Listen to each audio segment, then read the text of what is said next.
Thalion describes his homeland as a dangerous place of undead and stresses that no one should venture out on their own in this unfamiliar land.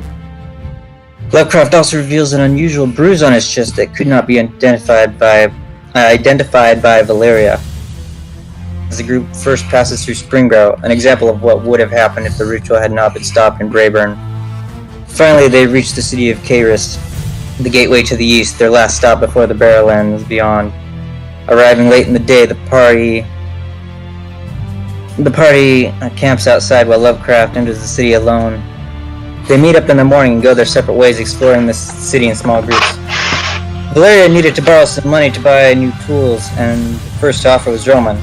Before accepting the money, she pauses to check for traps, strings, and small print. "What is it going to cost me to borrow this money?" she says, giving him the stink eye. Drummond puts his hand over his mouth in a mock-shocked expression. "Fear not, this is not a loan, but a payment for your services, Barrowshire." As Valeria walks away, still searching for the cash, Drummond mutters to himself, "Money can't buy happiness, but maybe it can buy a little forgiveness." Zero locates a map of the Barrowlands, while Lovecraft finds a bookstore and a book that might further his research. While both managed to talk down the price, Lovecraft's book was still out of his financial budget, so he sought out Drummond, who might help him acquire the book at a much larger discount. Meanwhile, Drummond takes Thalion to a local jeweler so he can sell his gems. Welcome. Drummond, is that you? It's been a while. Come, tell me you have something to show me." Drummond introduces Thalion and the exchange is made quickly. "I like your friend, Drummond. He doesn't ask a lot of questions when it comes to money, does he?" I'll be sure to bring him to you next time. "And that's why you're my favorite customer." Thalion and Drummond make their way back to the group where Lovecraft pulls Drummond away for a private lunch. There, Lovecraft explains the situation and lays out his plans to steal the much-needed research book. He expected to be speaking to a competent thief, but instead found himself in front of a loan shark. A little money now for a little money later, and they could avoid the trouble of explaining to the party why they would be leaving on another late-night operation. The next day, the party ventures into the Barrowlands, a bright and sunny day that goes against the dark and scary stories told to them by Thalion. That is, until it starts to rain arrows. Thalion tries to hurry the car through the ambush, but the panicking horses pull the car off the road, breaking one of the wheels off. Valeria, left out in the open, is pelted with arrows from the archers, eventually joining the others at the crashed cart, while Lovecraft and Laramon cover her, only to encounter a much larger-looking orc flanking them. Thalion fights from the driver's seat of the cart while Drummond and Zurich begin harassing the Orc Lord. With Valeria out of the way, there is nothing to stop the orcs rushing Lovecraft and Laramon. A spectral-looking wicker man appears before Lovecraft and drives its root-like fingers into his chest, piercing his heart, killing him almost instantly. The Orc Lord cries in pain and begins to run, drawing the wicker man's attention as Lovecraft opens his eyes and breathes deeply, somehow arisen from the grave. And so continues A Brave New World. Nice job. Give yourself a point of inspiration. Bonus XP for that.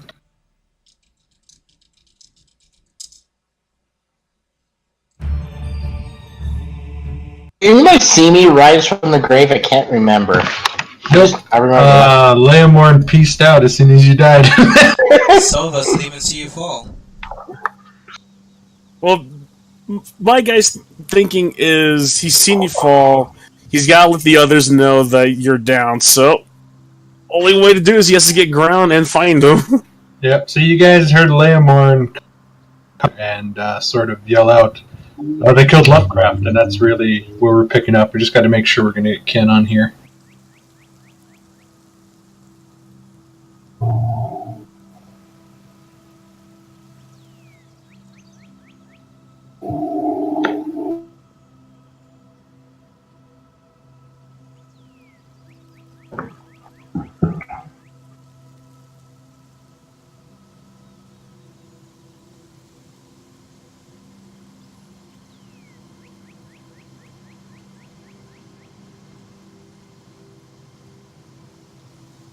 Heard him ding. Yeah, can you hear me now? There we go. We got him. What? Hold on, let me turn you down. I'm on the Mac. I just downloaded Discord for the Mac, so. Okay. I'll have Brad. Do you have that written down? Your. Yes, I do. And post that to the page so Ken can read that, because that was excellent. All right, we're going to pick up here at the top of round 3. As you guys are sort of getting harried by all this stuff, you've noticed now that the large plated orc that seemed to be in charge was bellowing orders and beginning to sort of disengage and run away. Just at that point, you guys hear a sharp shriek as this explosion of crimson light up on the cliffside near the orc priestess sort of shakes the mountainside itself. And that's where we're going to pick up. Thalion. Thalion is going to...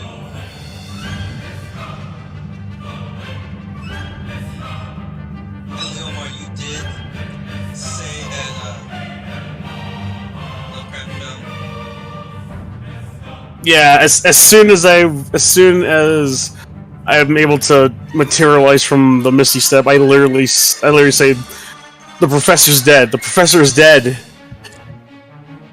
That will change what I was supposed to do then. I kind of grit my teeth seeing the Lord Commander charging away. Now they got the parts of the trusted back.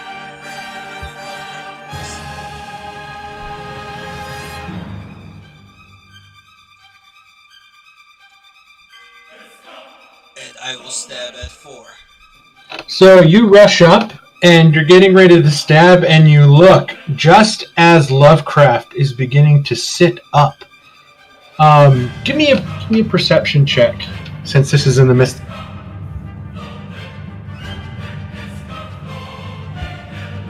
Oh shit. You notice that he is soaked from head to toe in water. Literally everything covering his body looks like he jumped into a lake and walked right back out with all of his clothes on. Go ahead and make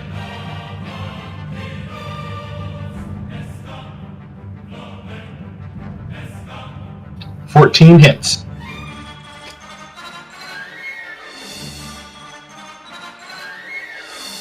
And then I'm going to spin my blade and hit with the other end. That hits.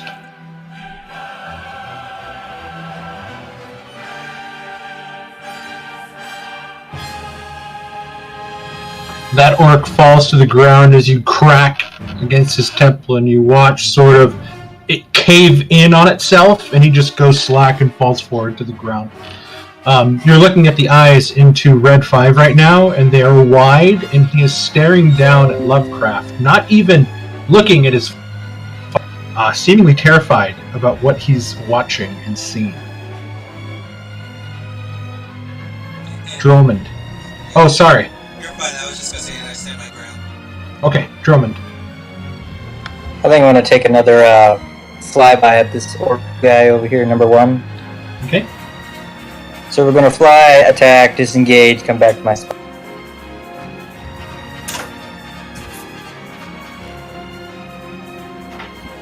An 8 misses as he hears the of your wings coming up, and he sort of ducks out of the way reflexively, and you just missed his shoulder as you sort of wheel around back to your original. Yeah, you better keep running. He is dead.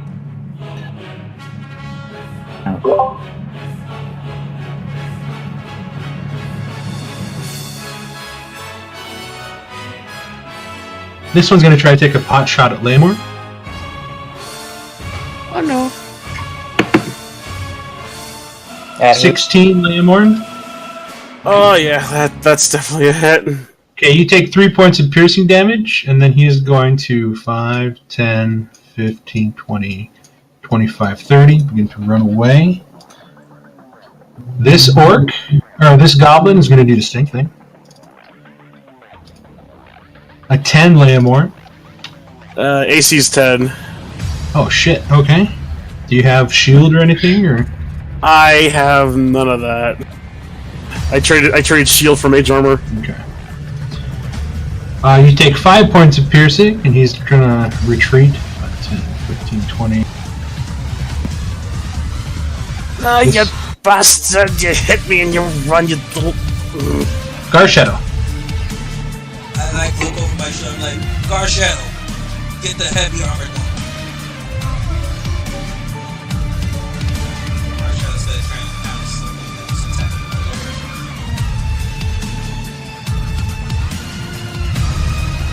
attacking. No, Chris, it already.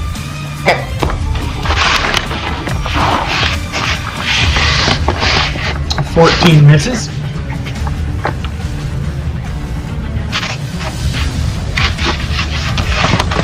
Let me this turn. Okay.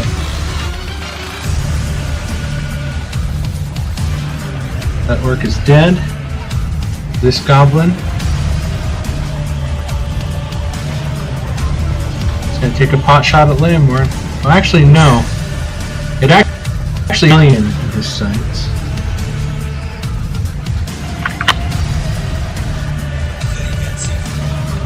Yep. From his angle, he can see you. The other two couldn't. Here comes their +4 to attack. Ooh, a 19. Oh, damn. He just messed up your new half plate. That's full damage on your half plate, knocking your AC down to 1. You take 8 points of piercing, and he is going to peace out. 5, 10, 15, 20, 25, 30. At least.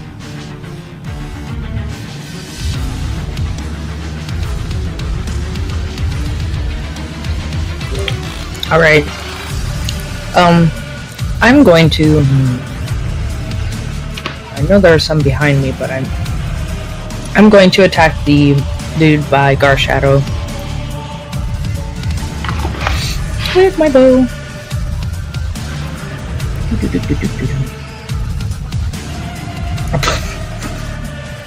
13 hits him. Yay! You're talking about red 5, correct? Yes, the one by Garshadow. Yeah. Okay, yeah. so that one doesn't hit him. That's his. good. I thought you were attacking the one behind you. The guy that's Oh, up on the I die. didn't even see that guy there for a second. So that one definitely misses the one in the plate armor. Okay, so never mind. It's 3. And as a bonus action, I'm gonna healing word Lemon because he's looking a little worse for wear there. Okay. Again. And then you're just gonna stay floating. Oh, you drop down. You're just gonna stay down on that side of the.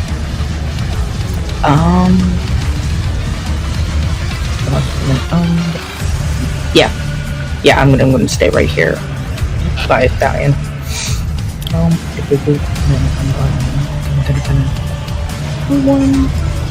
There you go, Lemon. Okay, Leomorn, take 5 points of healing. Zirak.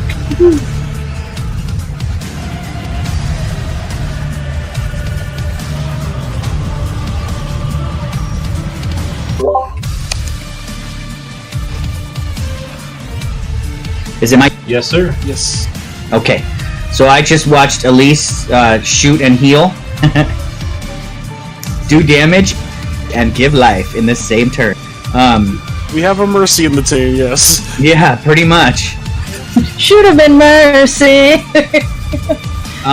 It looks like there's one creature near Lovecraft, and I think the impression I'm getting as a wizard is that we want to clear the space around Lovecraft. So I am going to go ahead and... You'll have to move to get line of sight, as he's kind of obscured by the covered wagon, so he'd have maybe half cover. Oh no, that's fine. I'll move. I'll move.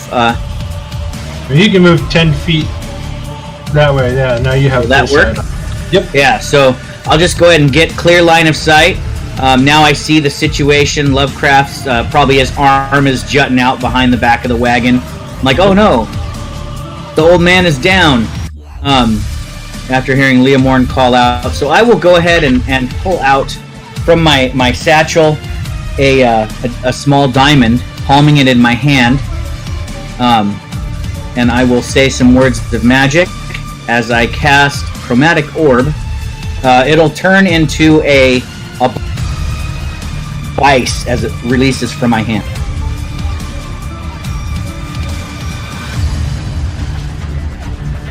Who are you throwing that at? At the orc, right in front of Thalion. Oh, okay. Somebody measured where this one was, and I was like, oh, damn, that's a big shot. That definitely... Yeah, I didn't go for the faraway one yet. I don't remember. I swapped Spell Sniper, so I might not be able to reach her. As a matter of fact, I'm curious. That was me measuring from my character. It should be 120 for out. 80 Oh, it's feet 180. on Okay, I would have been able to hit her. Shoot. Well, my intention was to clear the space around Lovecraft, so I will go ahead and do 15 cold damage. You actually watch as he's sort of starting to back away as your orb hits him in the chest, and he just sub-zeros, and he's frozen as an ice statue. Awesome. So that was 15 feet of movement. So I'll just kind of move back over here. Why can't? Oh, because I have the measure. So I'll just move back here, kind of getting cover over there behind the wagon. Get exactly 15 hit points. Awesome. Good kill. Good kill. All right, that is a spell slot used, and that will end my turn. Okay, this goblin is going to 5, 10, 15, 20, 25, 30, 5, 10, 15, 20, 10 feet off the map.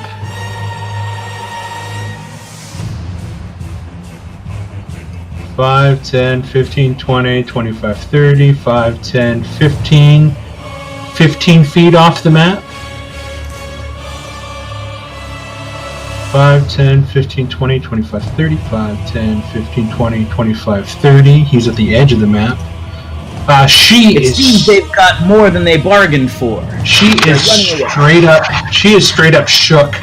The skull that she was using to focus her power exploded in her hand just as she thought she fed it another soul. The Wicker Man, a remnant of her god's power, was dissolved. As you guys don't even see it anymore, and not even noticed it. And she is going to get the F out of Dodge. 5, 10, 15, 20, 25, 30. 5, 10, 15, 20, 25, 30. Lovecraft.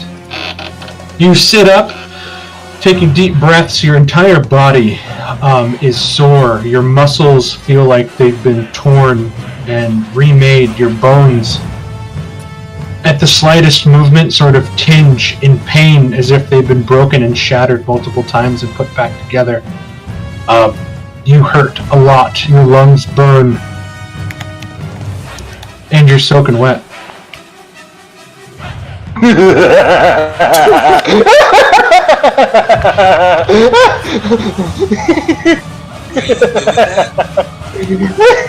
Yeah, I'm laughing. I am laughing hysterically.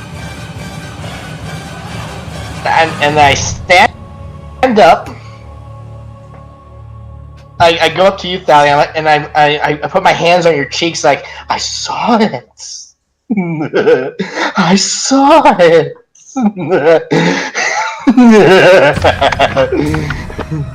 Leomorn, he's not dead. But Are you gonna? Is that your action?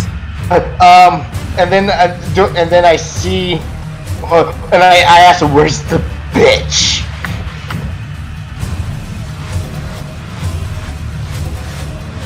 Wait, do I hear any of this on the other side? Yeah, You hear after, but you can't really hear the conversations taking place.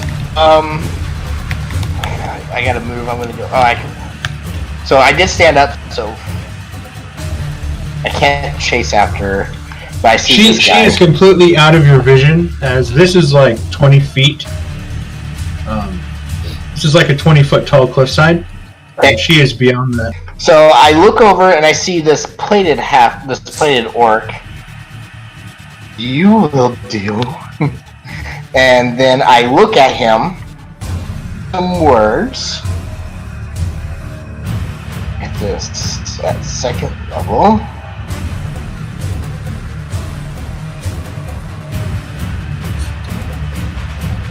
And I look at them and. Oh.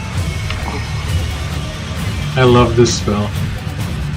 Wait, what is that? Okay, so he needs to make a con save. Hey, He's got pretty good con though. I know he's an orc, but I'm just like, Okay, so he saves, but he's going to take half of that.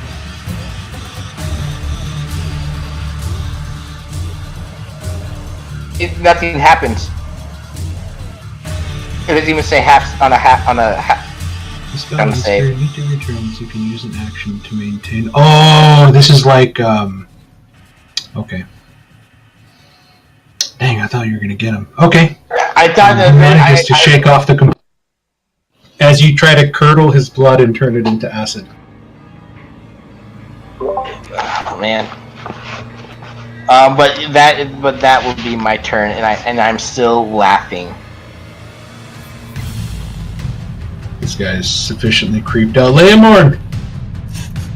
Alright. First, how do you guys like check the distance? How do you guys do that? I've been wanting to learn how that works. On the left, go ahead.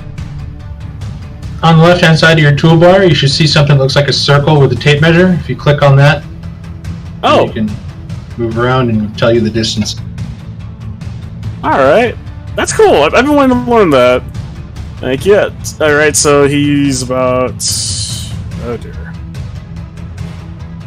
Can I actually get revenge here? I think I can. Alright, and do I actually see this hulking brute running off in the distance? Yeah, you can hear him, you can move, you can see him running away. He's kind of on his own shit island right now, as he has a long way to run to try to escape. Alright. I'll have my eyes start to glow with electricity starting to spark from them as he brings his hands together to start to form another ball of uncontrollable magic and just yell out towards him, "You think you're gonna run from us?" And I'm going to cast Chaos Bolt. Oh, please hit.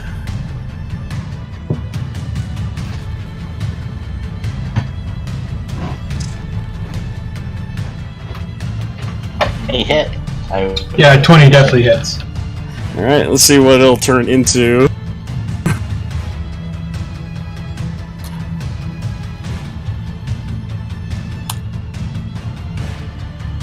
Oh, no, go ahead.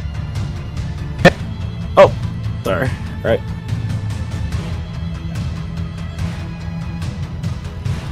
Okay, so you rolled. Okay, so you can choose. Do you want it to be acid or fire? Acid or fire. He could choose any of those. Yeah, choose one of the D8s. Choose one of the D8s and the number rolled. So, acid or fire, 1 or a 3.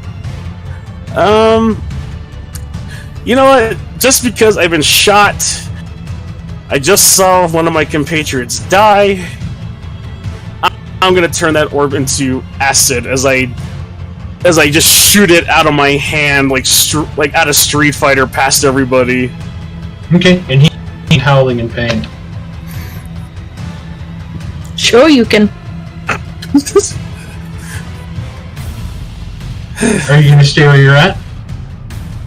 I think I'm gonna move about 1, 2, probably about right here, just to get some distance as I start to get ready for another spell. Okay. Valeria. Valeria's gonna cast Sacred Flame at him.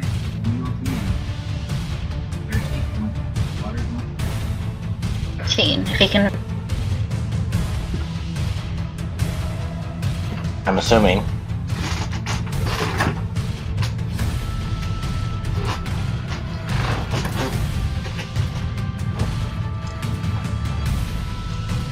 Which one are you attacking? The one to the left or the... Okay, so he fails. He fails. The other one's dead. I just didn't draw an X on him because he's a frozen statue. So he rolls a 17. So. It was just him. Yeah. Okay. It misses, and then I'm gonna a bonus action cast Healing Word at Leomorn. Okay. Okay. Thank you. The Orok is going to disengage 5, 10, 15, 20, 25, 30. He's just kind of zigging and zagging around the stone path. That's all he can do. Thalia.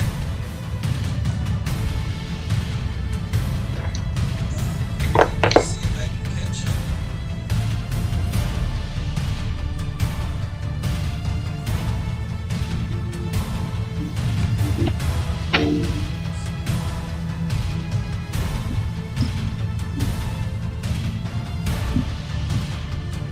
I can just barely see him, right? From where you're at, you can see him running up the trail. Everybody else has kind of lost vision of him. I'm gonna set my blade down and try and shoot him with my bow. Okay. So you drop your glaive, pull a bow, knock an arrow, go ahead.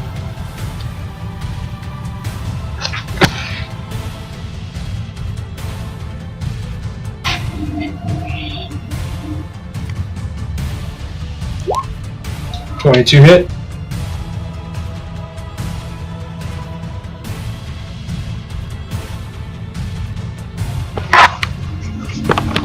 Dude is barely holding on.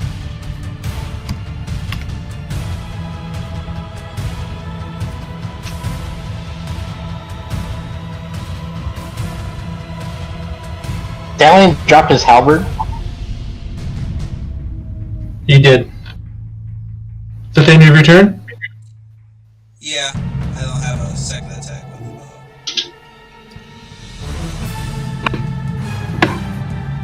I think I'm gonna go ahead and give chase just because I can.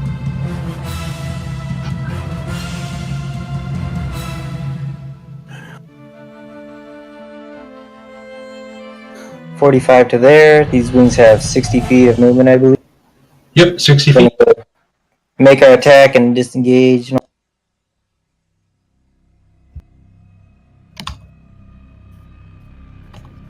Yeah, I don't think this guy's living past this. Okay.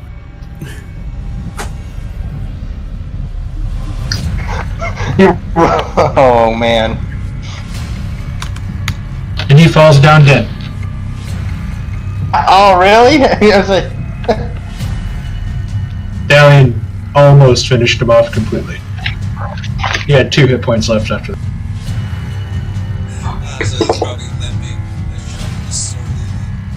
Oh yeah, like right through the back of his neck, sticking out of the front of his throat. Okay, and you're still floating in the air, Drummond? Yeah, I'm still up in the air. Still kind of not yet. 5, 10, 15, 20, 25, 30, 25 feet off the map. 5, 10, 15, 20, 25, 30, 5, 10, 15 feet off the map. Gar Shadow. Well,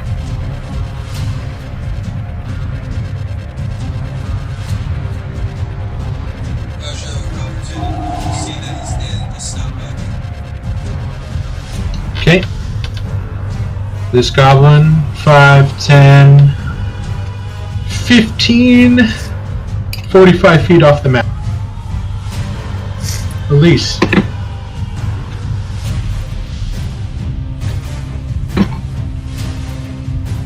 Whoops, sorry, I was on mute again.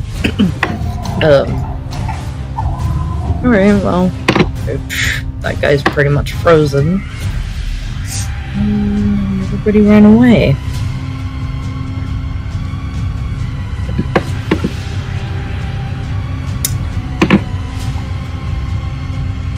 Yeah, she's just gonna... Oop, oop, oop, wrong button. Go back. She's just gonna move there and be like, well, that guy's frozen, so... She's not gonna try to kill him. Zurek. I'm gonna go ahead and move 15 feet to my horse. Use the other 15 feet to mount the horse. And then ride my horse. It's gonna use its movement. 20, 25, 30, 35, 40, 45, Run, 50, Shadowfax. 55, 60. Actually, I can't be in that space, so I'll just be here. Or here is fine.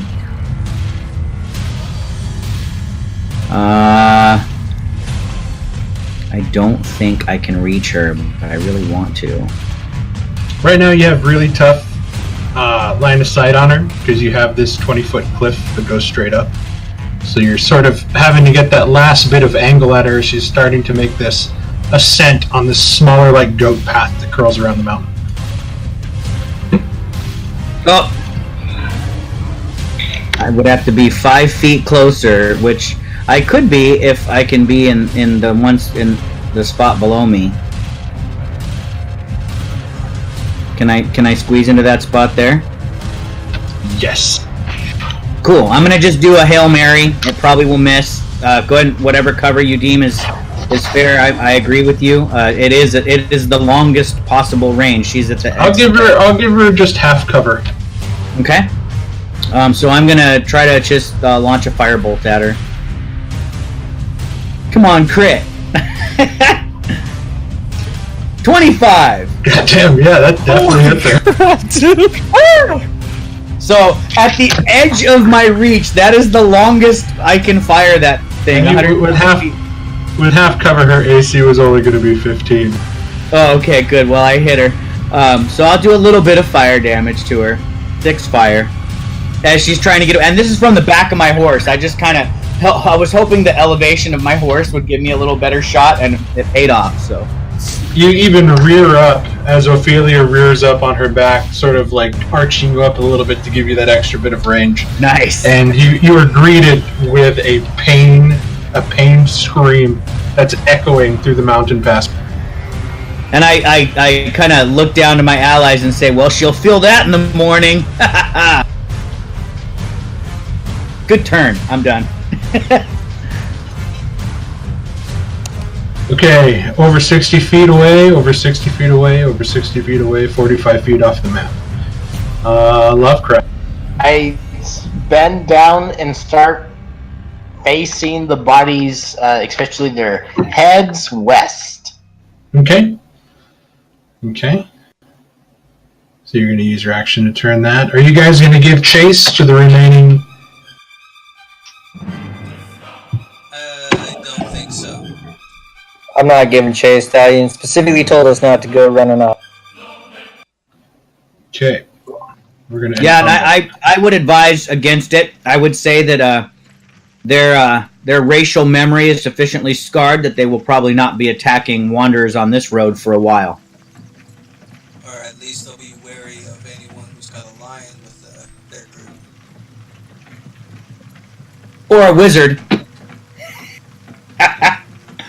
I do pick up my glaive and stow away my bow, by the way. Okay, you guys are sort of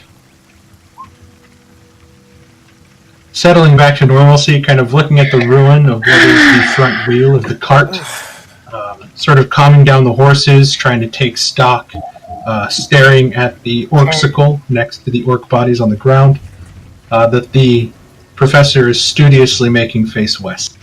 Leomorn, Yes. I thought you said that Lovecraft had fallen in this fight. Lovecraft, are you okay? Can someone take a look at him? When I saw him, he was drenched like he had just walked out of a lake. And he was. Am I? You know how when your shoes are wet, am I? Oh, you feel like once like the adrenaline goes down, you feel so uncomfortably gross, sticking to your skin. It's terrible. Cast prayer of healing. Meanwhile, And yes, I swear he was dead. And can I go check the bodies while they're investigating the professor? so Which bodies- anybody who which needs bodies? healing within 30. Thank you. The one next Oh, to me to thank see you. if it has anything useful, and where is it? So the two next to you. Yeah.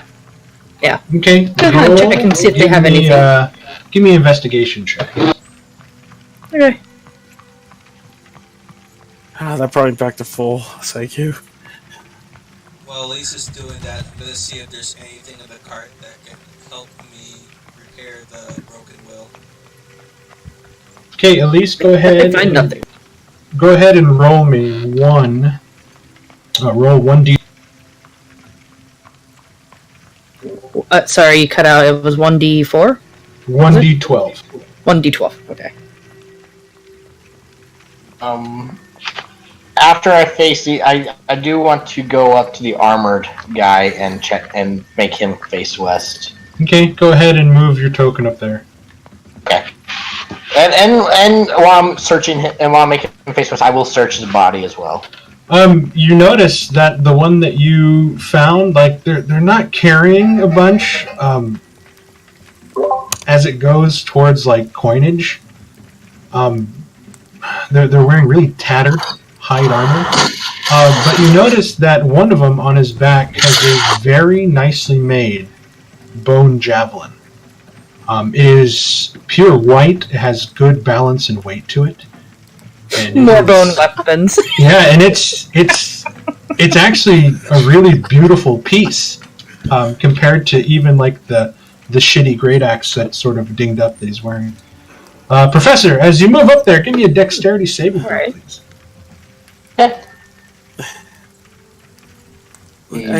I swear to 10. God. 10. You plummet 20 feet down into a pit. Oh, great. No! What? Oh, He didn't fall? God dang it, Layla! Quit trying to come I back! love how nobody. Welcome to the Tomb of nobody Annihilation. No way. I love how nobody paid attention to the fact that I said that he was zigzagging up the cliff. I remember hearing you say that. Same here! Yeah, But that's I why was nobody long went up to the ways away, cliff with so the I wasn't professor. I did You I the was bow out. dodging arrow. Yeah, he was zigzagging up the cliff, and then you saw that Thalion stopped giving It's chase, slow. and you walk It's up all there, flat. and you through a false floor. You're good. I'm so glad I was. Droman, weren't you like adjacent to that pit, pretty much? The funny I thing think was, flying. Drummond was Flying. right on top of it. That's why I asked him, "Hey, Drummond, are you floating?" Oh yeah, he's still flying. Gotcha. Yeah. Oh, you take 3 points of bludgeoning damage as you manage to sort of cushion your fall by grabbing onto the sides and kind of slowing your descent. But your hands are pretty scuffed up, and now you're at the bottom of this 20-foot pit. Like, God damn. I know, I'm like, God damn it. Is this the part in the cartoon where we all just heard Yahoo! Yeah, there was a Wilhelm scream in there. But Where- at Why least did you he run got off? a finely crafted bone javelin. Alright, finely crafted bone javelin. And that was just those two bodies here that you checked. Looking at this wheel, would it be possible to mend it with the spell mending? You look at it, and the break is just sort of a quarter section, so if you manage to sort of pop the wheel off and then take the time to put it together and then mend the pieces on each side. So you do that as I'm sitting here looking for stuff to fix it. I would like to search, if possible, nifty. these two orcs, and I'm kind of more interested in either coin or anything that might identify them, like their clan, or I mean, is there a marking on their outfit of some kind? On their hide armor, you look and you see that there seems to be a fanged maw that's open in a scream, and it is painted a very vibrant crimson with drips coming off of it. Each one is sort of portraying this, and then you look at the one that's actually frozen, and you can see that around his mouth is painted this sort of crimson paint below the shimmering ice that's slowly melting due to the heat. Okay. I would like to pull. I'll just take my dagger and cut that symbol off their hide armor, even if Okay. it takes me a few minutes to kind of saw it off of there, and stick that in my pocket, just so I can have it to recognize if we run into more of them that are dressed like this. And then go ahead and give me a general investigation check as you're sort of looking over these. Okay. And Oh, Jesus. Okay, so go ahead, just give me 1d12. and I guess someone's heard that little oof in the distance. Oh my god. Oddly enough, Zirak, in the frozen one, you look, and on his back, like almost attached to his, like, where his belt line would be, you see a small, circular, like, small barrel, like you would see on a Saint Bernard dog in the Swiss Alps. It's sort of tied there. And you sort of chip away at it, and you shake it, and there's coins inside. You pop it open, and you get about, let's see, I'm going to do some rolling. Roll 3d8. 15 gold pieces. Roll 3d10. 18 silver pieces. And roll 3d12. 22 copper pieces. And you can imagine that this guy was actually the guy that was maybe holding on to the loot that the grunts would share.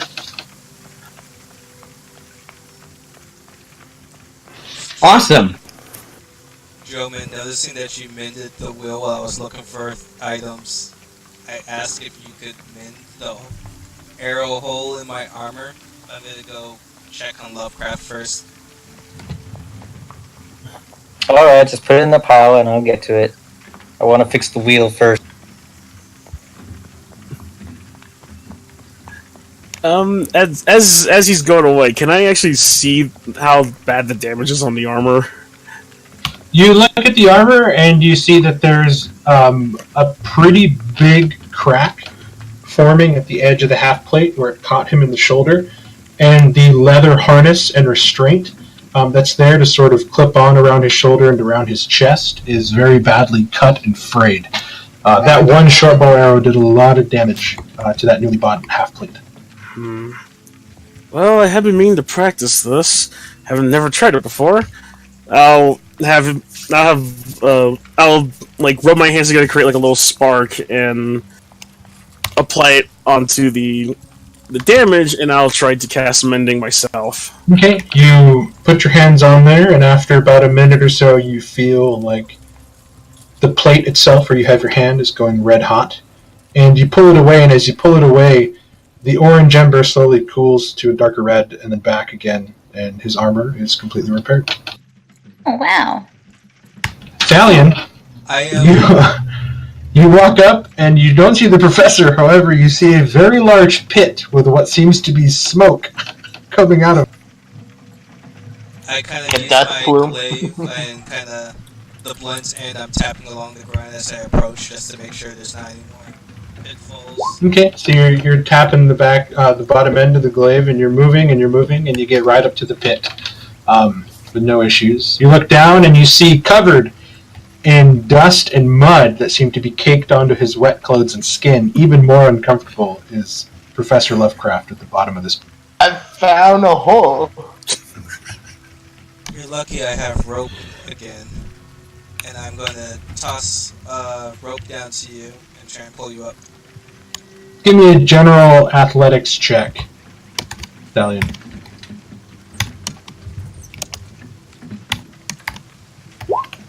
Okay, it takes you about 10 minutes, but you're able to get him out of that hole. Thank you, my friend. And again, I kind of go over to the orc and face him west, and I check seem interesting on him, like coin or anything. Give me investigation. Investigation. Me. Okay, roll 2d12.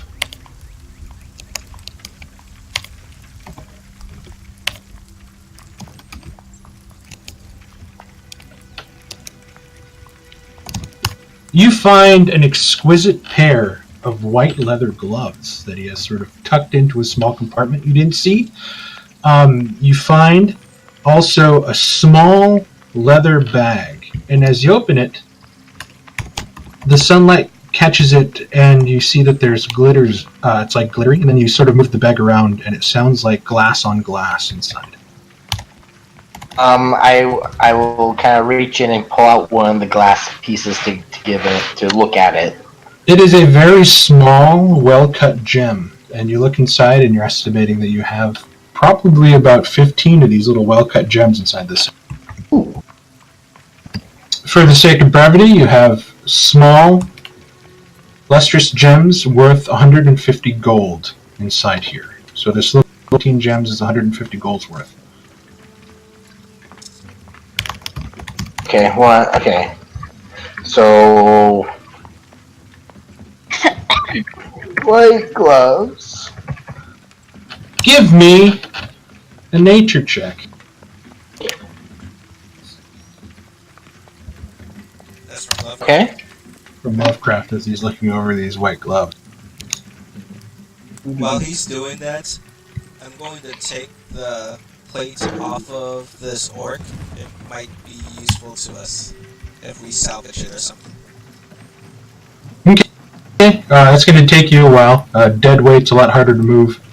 And you're trying to roll over this. This is like a 400-pound log, like full of muscle and cord, and these are pretty thick, heavy plates that are kind of covering and sewn around his body.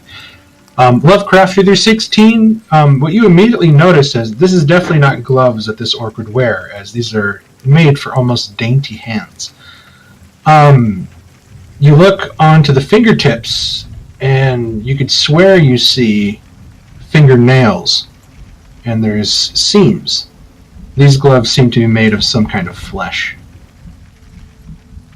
Like leather gloves. They're dainty leather gloves. Definitely, they definitely have a leathery feel, but this is neither cowhide or animal leather.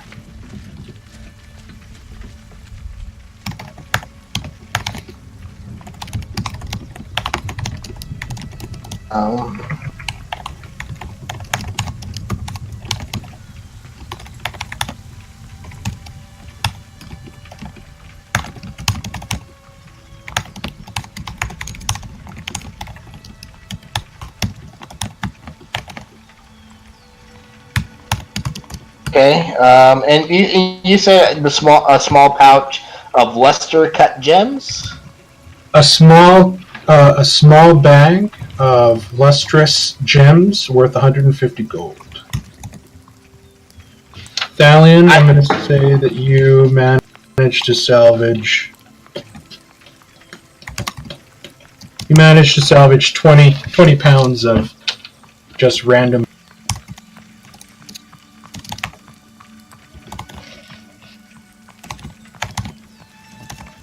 Just random, you cut out after that. Just random plate mail. Like, as you go through this, you can see that this armor that he's wearing is just a mishmash of different pieces sort of put together to fit over his body. This isn't by any means like he's not wearing like a finely made like plate mail like a knight would wear.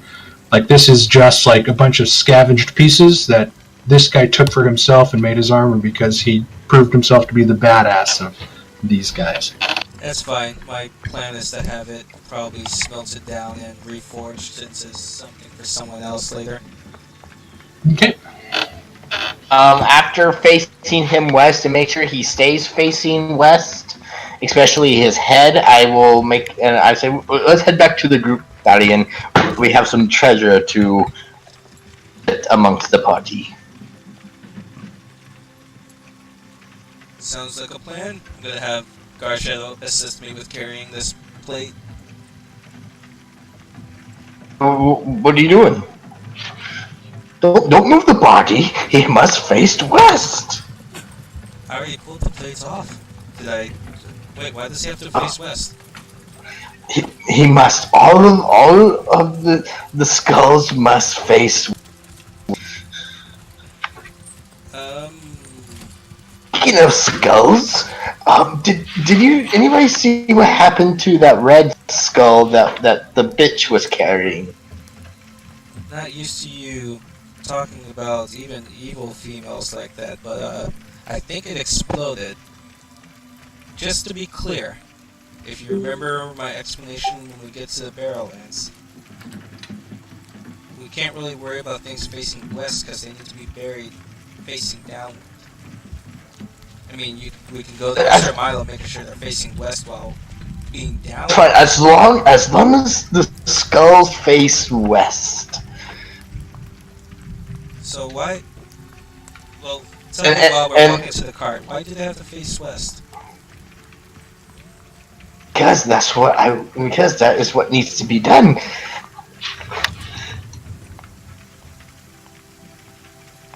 The skulls must face west. Oddly enough, Thalion, you do sort of in your mind find some logic to kind of what he's saying. I mean, the skull's facing west the same way that the sun sets in the west maybe has some personal meaning to the professor about death, you think. But that's really the closest thing you can get. And you don't know if maybe his near touch with death that he might have had is just kind of having an effect on him, and he's a little bit out there at the moment, but yeah. Okay, so I would probably let it go at that then. And Valeria, I can't remember why you told me probably not yet on plate mail, but when it is time, maybe we can use some of this plate armor I pulled off the orc and reforge it into something you can use. I guess. I mean, isn't it kind of weird? Like, I don't know who these things belong to. They're probably already dead or something, but still, like, kind of weird. Yeah, this would have been... These guys were scavengers. So it's not like we'll be able to return this to anyone. My idea was to either have it reforged to something you could fit, or try and forge something to put on Garshadow. But you're my first priority. Well, you both are my priority, but I think you might be able to use it more since Garshadow's pretty tough, aren't you, boy? Garshadow just growled a little. He looks bored. As he's sort of looking around now, and he kind of lays down on his stomach, and he's starting to lick his paws. Come around, everybody. The leader had some treasures, and we must divvy us. Wait, we starting with this leader talk again? What's that? Are we talking about this leader talk again? I mean, I guess you wouldn't know, but... orc had a bag of gems. Oh! Okay. I'm more concerned about you right now. Are you feeling alright? Just fine. Why do you ask? Well, to be frank, I saw your bloody heart pulled out from your chest. Wait, You really? You didn't say that much in detail, just that he fell, but... Did you now? Apparently, I don't know what you're talking about. I'm Does he just have a heart? fine. I couldn't see your chest. It was kind of hard to explain everything when you're being shot at by a bunch of green, greasy things. It probably just looked like my heart. That Wicker Man creature was a spell after all. I assure you, I'm fine. You can see, other than being covered in mud, dirt, and water, I am fine. That only raises more questions as to where the water came from.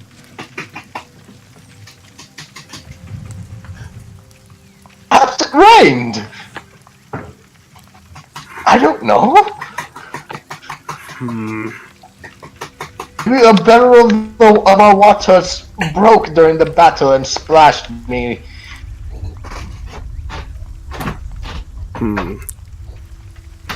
Can I see if he's trying to hide something? Sure, make me an insight check.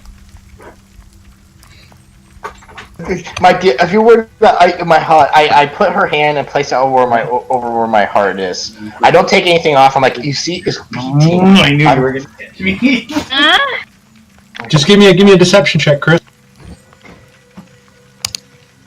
Really?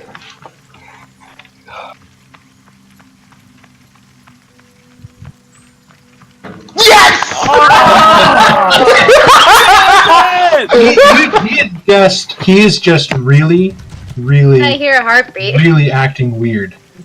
He's just, but I mean, in your mind, you remember him going down, but he's back up.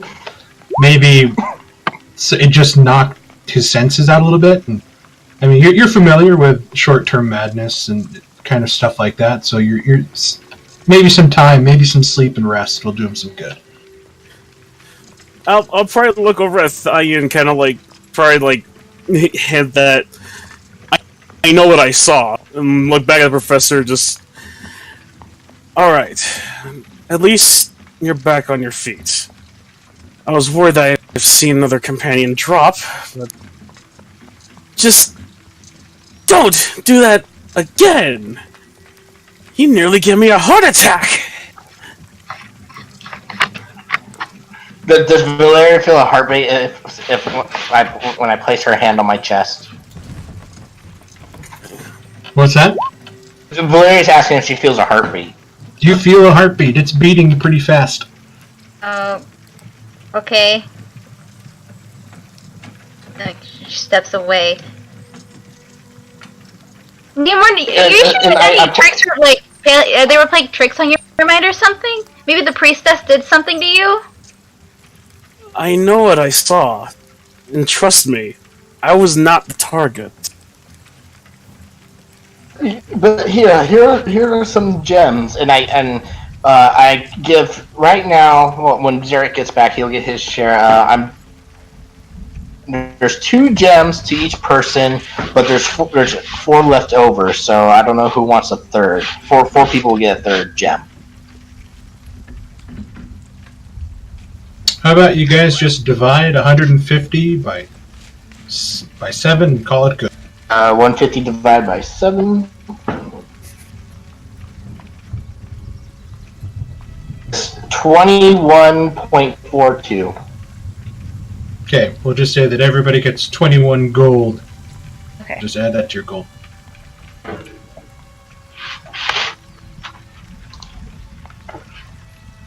Did I give you? I haven't given you. Okay, I go up to Drummond and I give him 24 gold pieces and basically an advance of what I owe.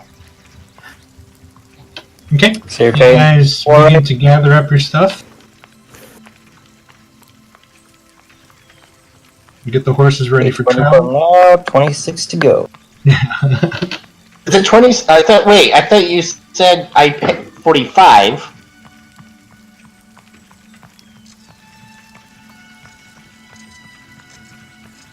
I'm going to let you guys discuss that. Everybody begins to mount up. Everybody climbs back into the wagons, gets situated. You sort of lead the ponies backwards, kind of getting the cart back onto sort of the rough cobbled road that makes this mountain pass, and then you guys begin your descent. The weather starts to get cool after a couple hours as the late afternoon is beginning to turn into evening.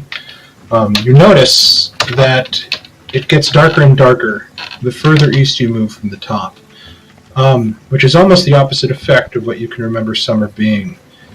You guys know that summer always has the longest days of sunshine, but it seems the more you go down to the east towards the Barrowland, it almost has that different effect that winter has as the light sort of goes away sooner. And after 3 days of descending, you guys find yourselves in the Barrowlands proper. As we're traveling, I go Zirak, I found these white gloves on the leader orc as well. They are some sort of leather. Maybe can you perhaps are you able to identify them by chance?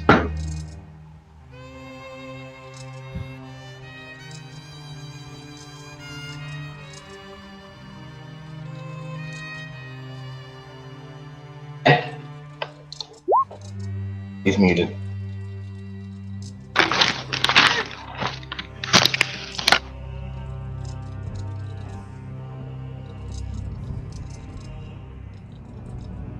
over here.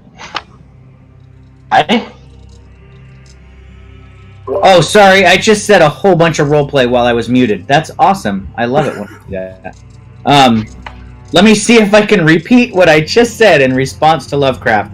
I would be happy to do so. However, since we are on the road, it would require some concentration. Perhaps I can do so from inside the cart, and we don't have to stop. But in order to perform the ritual, I'll need a little bit of space. So maybe somebody can ride Ophelia for a bit while I take up some space in the back of the cart. And I could walk her if you're willing to do that for me. Sure. Good horses, but I will definitely walk her. Okay, so I will climb into the back of the cart and trying to not slow down the party. I will perform the identify ritual upon these gloves that he has handed me, just trying to sense whether they are imbued with any kind of magic or otherwise. And so the casting time is 11 minutes, since I'm doing it as a ritual. Okay. There's nothing magical about it, however, you realize that through the identification process and the magics involved, that the material is made with the skin of elves. You're holding in your hand a pair of pure leather skin gloves. Upon realizing this, as either through the magic or just through feeling, I kind of tossed them down on the ground and wring my hands in disgust, pulling out a rag from my backpack and kind of wiping my hands off, and I wouldn't even want to touch him at that point. I would kind of move him aside with my foot as I would call out to Lovecraft and say, and I'm keeping an eye open for Thalion. I want to call Lovecraft over without Thalion overhearing. Thalion, are you... card, so. Oh. Well, I'm like walking behind, and you could like wave me over without calling me, you know. Yeah, so I would wave you over, and then I would kind of because Thalion, you are a high elf, right? I'm a half elf. Oh, you're a half elf. Okay, so I'll feel a little less bad then, since it's probably not your cousin that I'm holding in my hand. I call Lovecraft over, and I kind of slide the gloves to the back end of the cart with my foot, and say, "These are made from the flesh of an elf. I think they were probably some kind of trophy that the orc kept from a past conquest. They should be buried." You're looking at the thin, long, thin fingers of these gloves.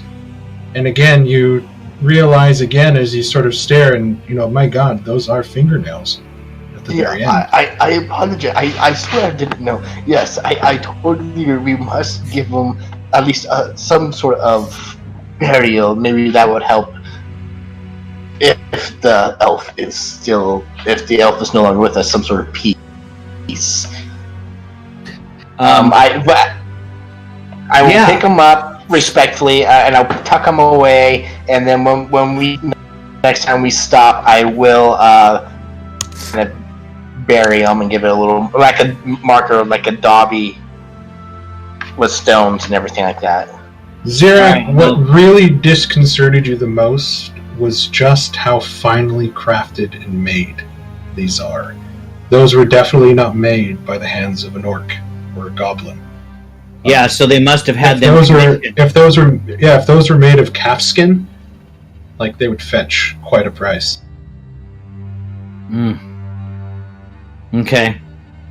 So yeah, keeping that in mind, that the crude orcs must have had commissioned by an actual tailor or smith of some kind, and that's awful that someone would take money to do something like that. We are definitely not in Kansas anymore. Where's Kansas? It's far to the north. Yeah. No, I'm just kidding. We're not in Halanon anymore. This much is obvious. As if passing through an invisible cloud of warm, muggy steam, You hit the bottom of the pass and land on the Whispering Road, now in the Barrowlands proper. Everything here is covered in a thick, dense fog with clouds, angry shades of black, gray, blue, and purple above. The weight of this place.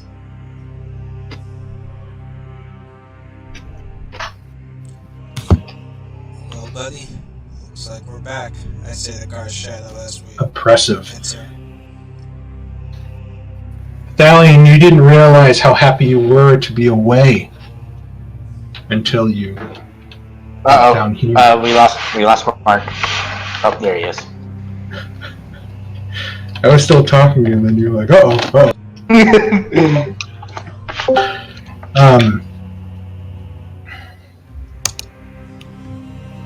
It's a very uncomfortable feeling. Not so much of dread, it's just sort of discomfort, like this place does not want you here. Everything feels like it moves at the corners of your vision. It always feels like somebody's looking or watching you. This sort of solemn feeling kind of just buries itself in your chest and won't let go. It is the 44th of Ashish of the high summer month. So is it quite warm out? It is muggy. But still kind of cloudy? It is cloudy. It is a Seattle overcast, like it just rained in the morning, but it's hot out, and it's that sticky, muggy feeling. So like Florida with the Seattle overcast. It smells like the smells here you would imagine as you look around and you see pine trees, cedar trees. You see forest, and you would expect to get those scents, but it smells like a foetid marsh and swampland. Those of you that haven't been here before kind of look upon this place and just see that all the colors in here are dark and drab. Even the grass is depressed here. You know, like everything just feels ill. Sarcastically, I say, what a lovely place. Thalion, it's as if the land is diseased. The land itself is diseased. It's because it might as well be. This land is like a huge mound of graves.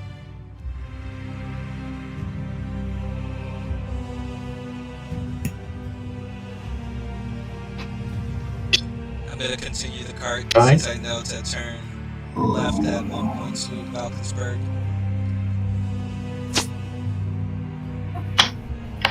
Another 2 days ride brings you guys to one of the shield keeps built by the coalition of dwarves and men to sort of safeguard this place. Thalion, you know that this shield keep, Vorden, was specifically built to monitor the actions and motions of the ruins of Solent to the south. You see the small town of Vorden right alongside of it.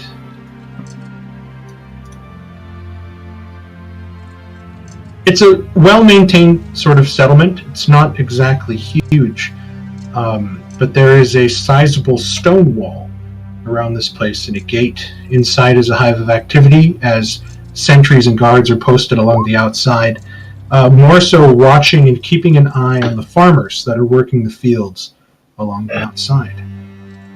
Do you guys continue just to pass through town? Yeah.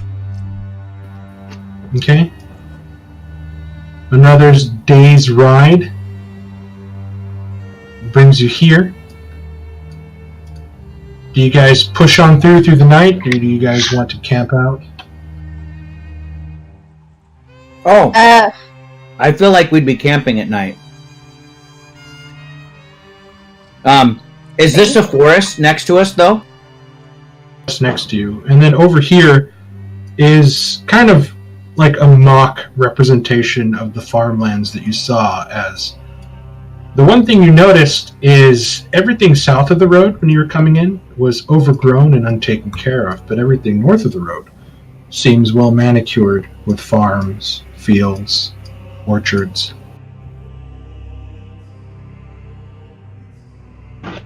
So If I would be willing to camp out near the forest and perhaps look for some roots or herbs or something to kind of spice up our meals with a little bit, if you guys don't mind, especially since it's been a while since I've been near a forest. I would like to feel the shade of the trees once again. You are not allowed to go into these forests alone, my friend. I will accompany you. We will not go so far. I'm happy to agree to that. I wouldn't want to wander alone, as these forests are unfamiliar to me, and I know how protective the Dryads of their forest. I can only imagine what creatures might protect their territory here. Well, if you like, I could probably join. I do need to look for some things myself, but who knows? 3 sets of hands are better than one. Indeed, and even your knowledge is beyond mine as far as herbs and roots. Perhaps you'll find something that I hadn't even thought to look for. Okay, so Zirak is doing a search for herbs and food. Thalion, are you joining him for herbs and food? Yeah. Okay, and Leomorin, you're specifically looking for alchemical components? Chemical components and maybe some herbs to help out with the cooking. Okay, And if it's dark, go ahead and use a light spell to better see the forest floor.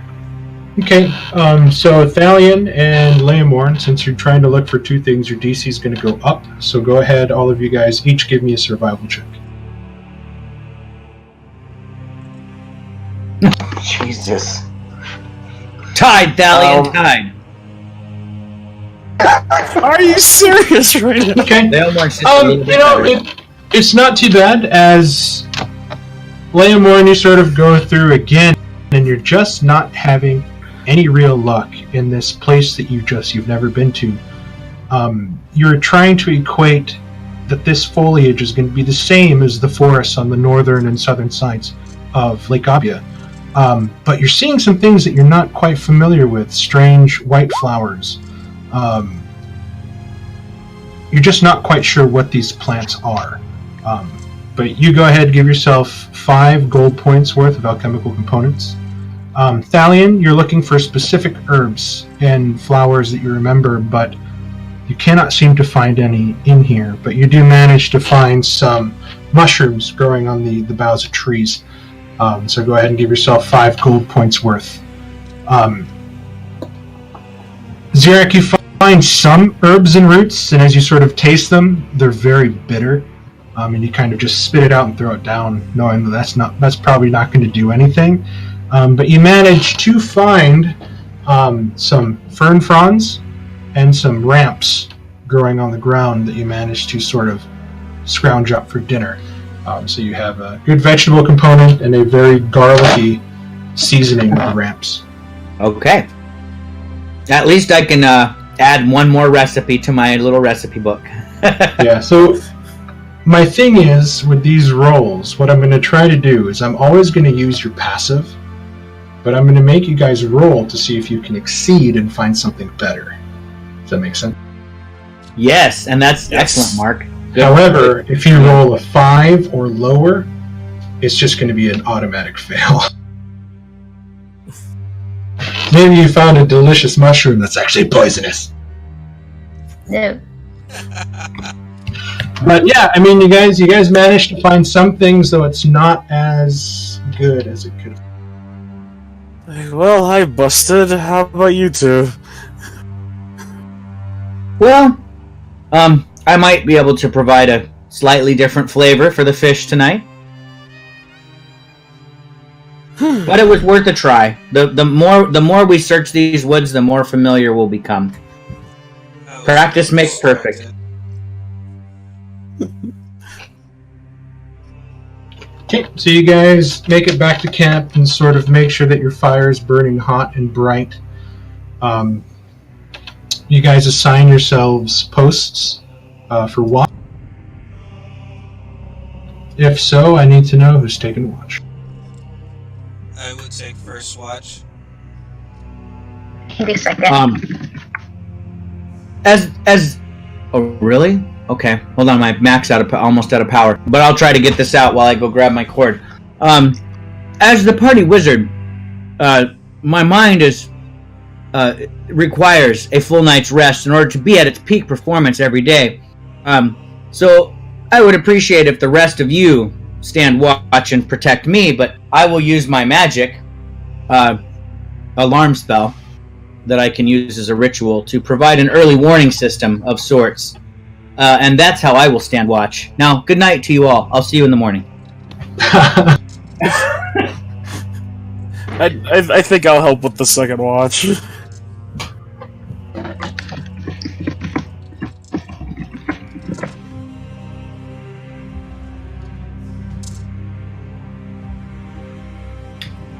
Drummond's heading to bed. Nobody trusts him on watch anymore. Okay. Yeah, I don't. Drummond, you can't stand watch. Especially alone with Valeria, because apparently you're a bad influence. Did you need us to pull up? Oh, never mind. Hold on, give me a quick second here. I only did one thing wrong once, and now it's following me forever. You did your best. It's You did okay. your best. You were under the influence. Dun dun dun dun. Yeah, under the influence of Drummond. I'm telling you, Zerak's never gonna let that one down either. Okay, we need to make a note about the cult of Drummond. Not following any cult. It was just, well, I'm just not gonna try. I give up. I'm gonna go now. How long do watches usually last? Like 4 hours. Like first watch. Okay, so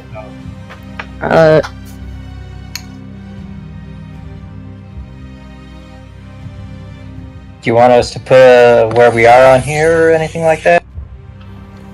No, give me a second. I'm searching through my archived maps really quick to pull out the right one. So go ahead. Who's on first one? Valiant is with Go ahead Garsha. and give me. Okay, go ahead and give me a perception check.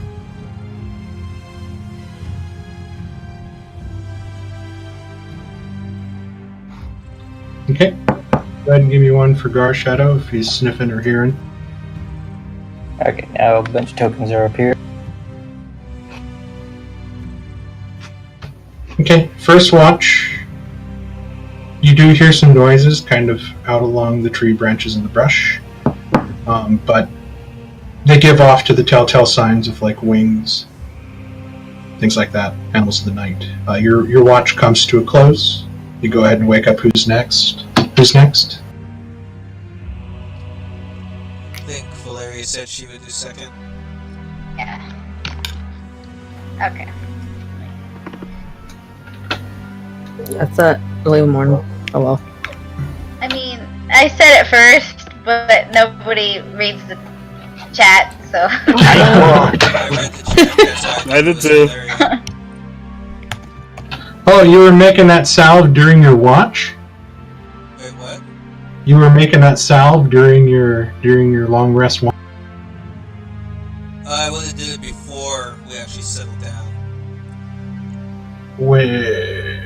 Yeah, you have to take it. So it takes a long rest to make.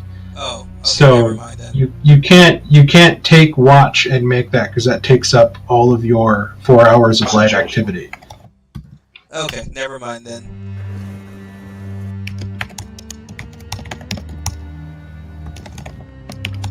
Okay.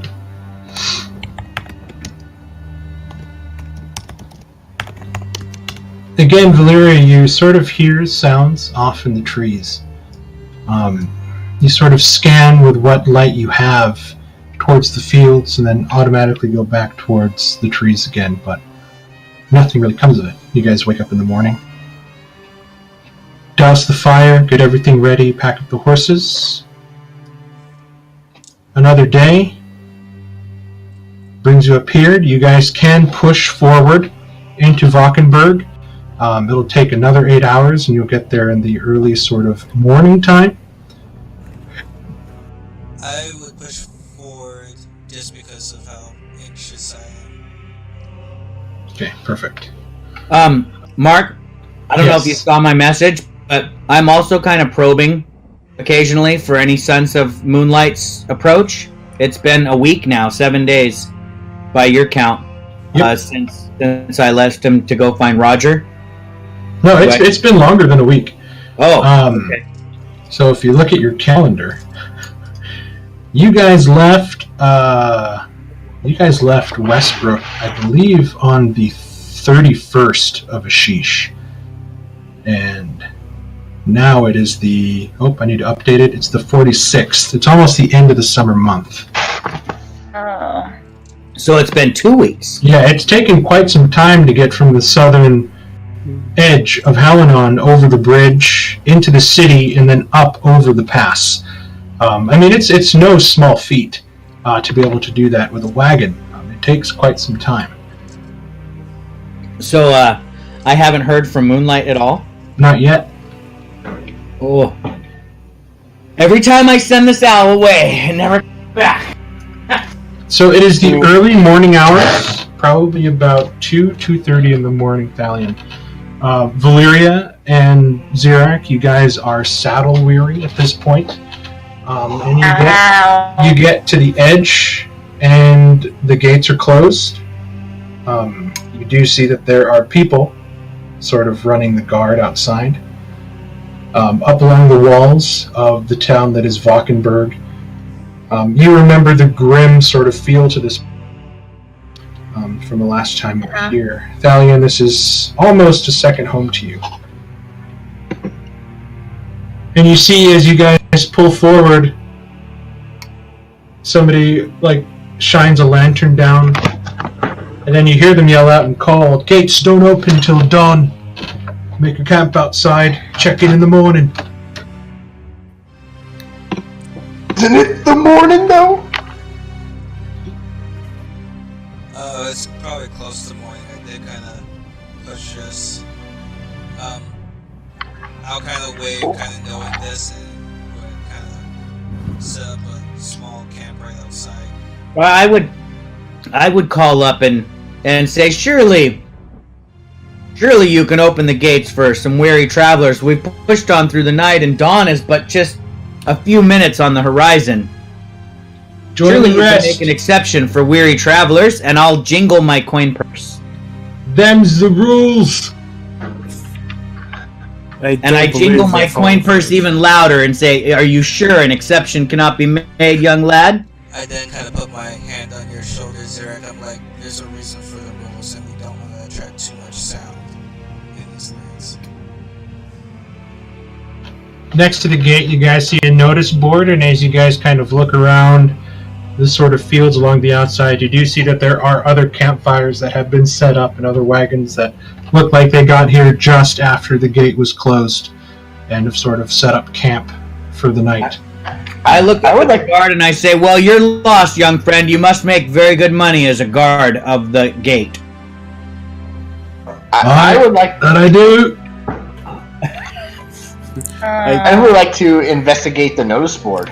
So you look at the notice board, and you see that there are a lot of missing persons notices. Almost too many to count and look at. Probably people Some that of weren't them- let in. Some of them are even nailed. Derek does say that. Some of them are even nailed to the corkboard. You see notices about sickness and plague through the northern part of the Barrowlands. There are stories and reports from travelers, like notes. Don't bother going to, Style Hollow. Nobody lives there anymore. And everything about it is really grim. And as you start to pace through, you look and you see posted, it says, "Adventurers take notice. You will pay for crimes committed in Valkenburg." And it's very vague. It's a very broad statement that they put on there. Is there like a seal or a signature? You see that it is On that signed. It is signed by the town burgomaster. Mark, I want to look on that board of missing people and see if any faces look familiar. You look on the Shield Keep sheet, as that's what would draw you in at first, and you see that Zanzara Dara is listed on that sheet.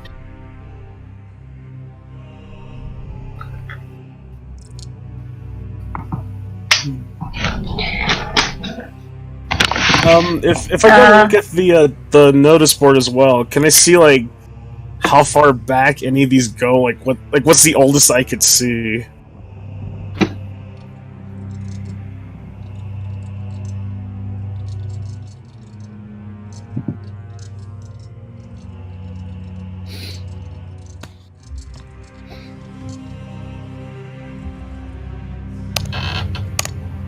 I mean, it's pretty thick. I mean, some of them have just taken damage from rain, and they're not even, like, legible.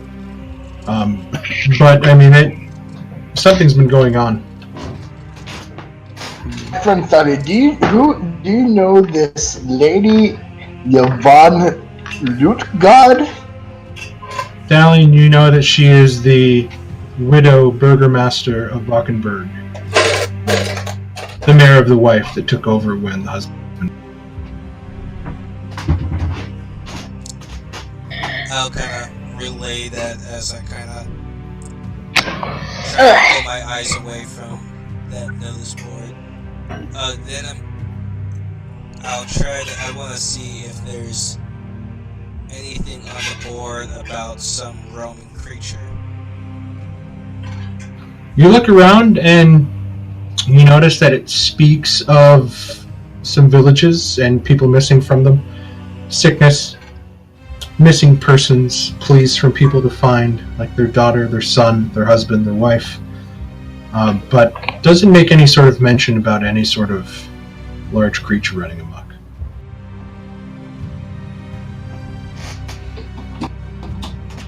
Okay, I'm just gonna try and write down in my journal which villages are mentioned the most with the missing people. Okay. You're alright, Thalion.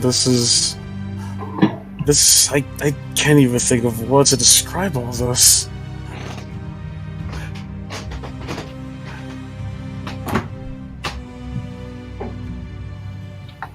You guys pull off onto the road, sort of make a makeshift camp.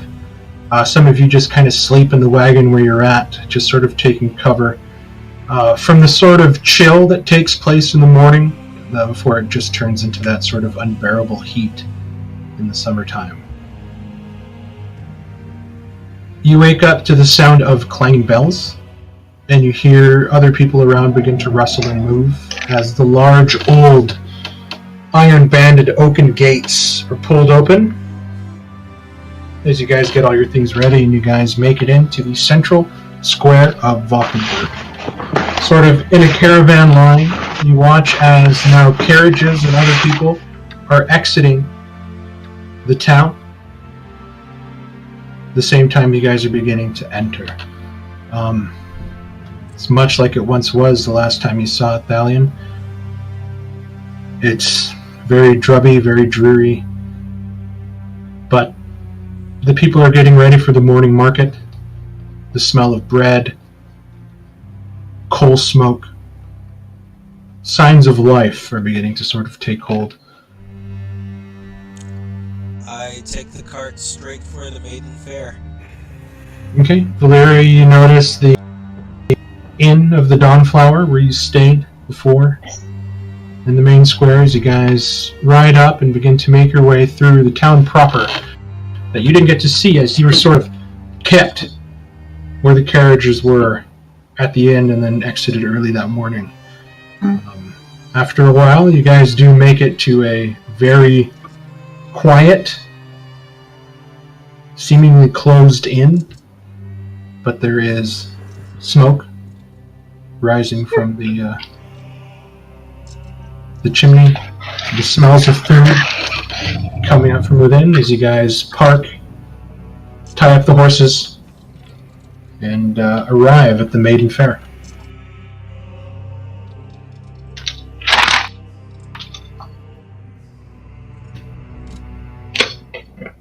I will head inside with Gar's Shadow and try and see if I can find Rose right away first. You open the door and you look in and you're greeted with a voice. Sorry, love. Don't open for another couple hours. Not even for an old friend? And you hear a cup drop and break. The sound of the clay just breaking apart, and the pattering of feet. And the same shock of blonde hair and the very wide, beautiful smile of Rose Fairbairn runs towards you and just jumps into your arms. I welcome the hug as I catch it. We were so worried about you. Your letters, they sounded so terrible. It was a rough couple of pictures, as you can see. I'm pretty sure I look more scarred than I did when I left. And you can see that she's sort of tracing some lines, reaching up along your cheek and on your face where some of the scars are more evident along your arms. You look older, Fal. A little world weary. Let's just say Electrona was correct about a couple of things. She's always right, you know. You should have listened to her more. I did make quite a good number of friends. And I'll kind of Friends gesture to the door. You guys walk into a very cozy, well-managed, very clean tavern inn. You feel at home as soon as you move in. It is a comfortable temperature inside. The smells of fresh baking bread and what smells to be stew are coming out from the oven in wafts. Wafts. Not wasps. Wafts. Not the bees.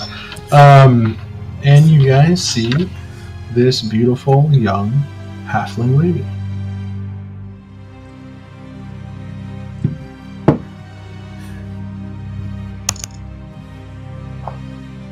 That's Ooh, I like- the picture in there. I like this halfling lady. Yeah. So, and you notice that she's a very small halfling woman, but quite beautiful in her own right, like almost ridiculously beautiful as you sort of look at her, and you can kind of imagine how this inn got its name. And I'm playing an old man too, damn it. I'm gonna have Leo like try to like fix his hair a little more presentable before it's like just poofs back to it's like, son of a. She's got very shiny, rosy cheeks and a very broad, welcoming, wide smile. She's just incredibly sweet. You can see that as she sort of moves, she dotes on Thalion quite a bit, almost making Thalion sort of uncomfortable in his masculinity, but also sort of missing that sort of part of his life that he was kind of used to when he was here.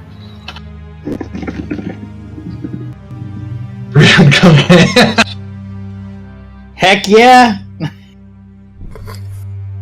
Alright, we went off the rails. Well, come on in. Introduce yourselves. Any friend of Thal's a friend of mine? I'll kind of move out of the way with Gar's Shadow, who I'll kind of motion to Rose that he's a little more tamed than the last time. And you see her just sort of, she fidgets with her hands and kind of still like gives you that nervous smile, and she bites her lower cheek and she kind of takes a step back. So I'll have to take your word for it. I'll take a seat with Gar's Shadow and let everyone kind of introduce them. Well, no, I'll kind of step beside and I'll be like, so, here is Xerac. He's a wizard I met back in Helena. He's very talented. Very nice to meet you. Zirak, that's a different name. Never met anyone. It's pretty unique. I'm Rose. It's a pleasure. Well, Beside the pleasure is all mine, and I would bow deeply. Oh, you scamp, she says as she sort of like taps your arm and she kind of gives you that shy smile. I do push-ups every morning. No, I don't say that. Awkward yes, thing. I say that the light of your smile is something unexpected in this dreary part of the world.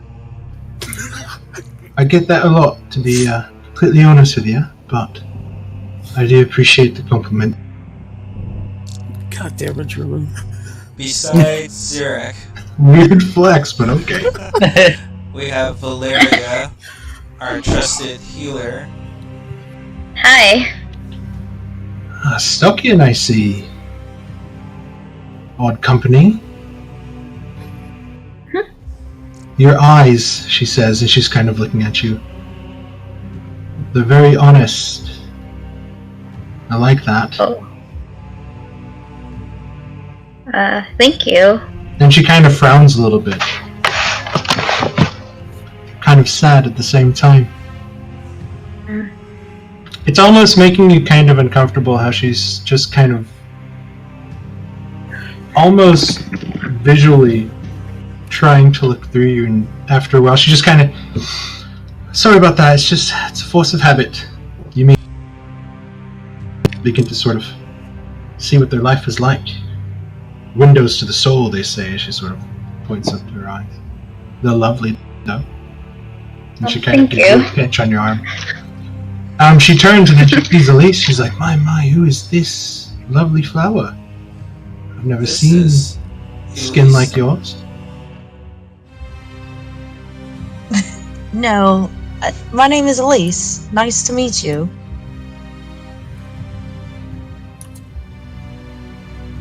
And she's just sort of looking at you and kind of smiling, Elise, almost in wonder. You can imagine that maybe perhaps they don't get a lot of tieflings in this sort of backcountry, what's the word I'm looking for? God damn it, what is that word I'm looking for? Suburbs? A very superstitious place. And you're just kind of like a wonder to her eyes as she kind of looks at you and your violet skin. And can't forget our very skilled and still mysterious friend Droman here in red. It's a pleasure to meet you. It's a pleasure to meet you. Can I see your face? Can't see your eyes through that mask. It's just proper, ain't it? I like to keep my secrets. Ooh, I like a man with secrets. I She kind kinda of gives lean down you to a wink Rose and a- like,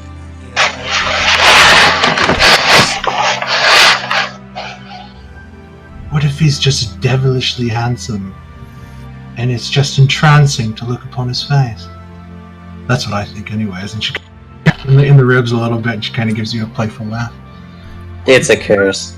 Who is this dirty gentleman? We have baths available if you wish to clean up a bit. And you look and there's the bedraggled form of Lovecraft. Still sort of covered in mud and dirt. Looking like a street urchin. That would be lovely, my dear. But unfortunately, I can't. Moment. What was that, Chris? You broke up. I said I can't pay her at the moment. It's fine. You just look like you need to clean up pretty badly. we did run into a little ambush on the way here. Ambush. Orcs tried to attack us on the pass, but we took care of them pretty easily. They're getting bolder and bolder ever since the mercenaries left. The mercenaries left? I'm sorry, I went off. But we also have our friend Leomorn here. Oh, and then she looks, and then of course there's very quiet Leomorn just kind of in the back a little bit. Step forward, love. I'm not going to bite you. Unless you want me to. She kind of gives you a wink and I'll step up and just. It's you know. Let me start over. Leomorn Clocks. It's a pleasure to meet you, and I'll lower my head down. My God, you're skin and bones. Does nobody feed you? Don't you feed him? Trust me, my lady. I have been well fed. It's just I tend to burn through a lot. I'm scared to sneeze in front of you. Afraid you'll fall over, love. Well, sit. The pot's just started, but we can fix you up some breakfast if you want. Yeah, can you point me into the direction of the baths? Give us a quick second to get the water up to temperature, unless you feel like bathing in cold water. I would love a hot bath. We can do that. And she sort of calls out, Tilda, prep the bath, please. This one's really dirty. Leave some extra soap. And you hear from the back, got it! And then you just the whole rise of motion. And then she leaves after a while. She comes back. She brings out an assortment of decanters, some with sort of watered down wine, some with sort of watered down ale, and some of just fresh water. The smell of ham, bacon, eggs, potatoes, onions begins to sort of like waft through the air over the smell of the boiling pot of stew that they keep in the kitchen at all times. And after about 10 or 15 minutes or so, they start bringing out plates of piping hot trenchers. And the guys just sort of sit down for a bit, and after about an hour or so, you start to notice that the day's first customers are starting to come in. Down you look, and you see a bunch of grizzled old men, the same sort of men that you've seen here all the time, kind of like the regulars that have their own spots, that sort of waste the entire day here telling stories to each other about the past and ghosts and things like that. I don't notice any adventurers or mercenaries kind of just based off what Rose kind of mentioned, do I? Oddly enough, you don't.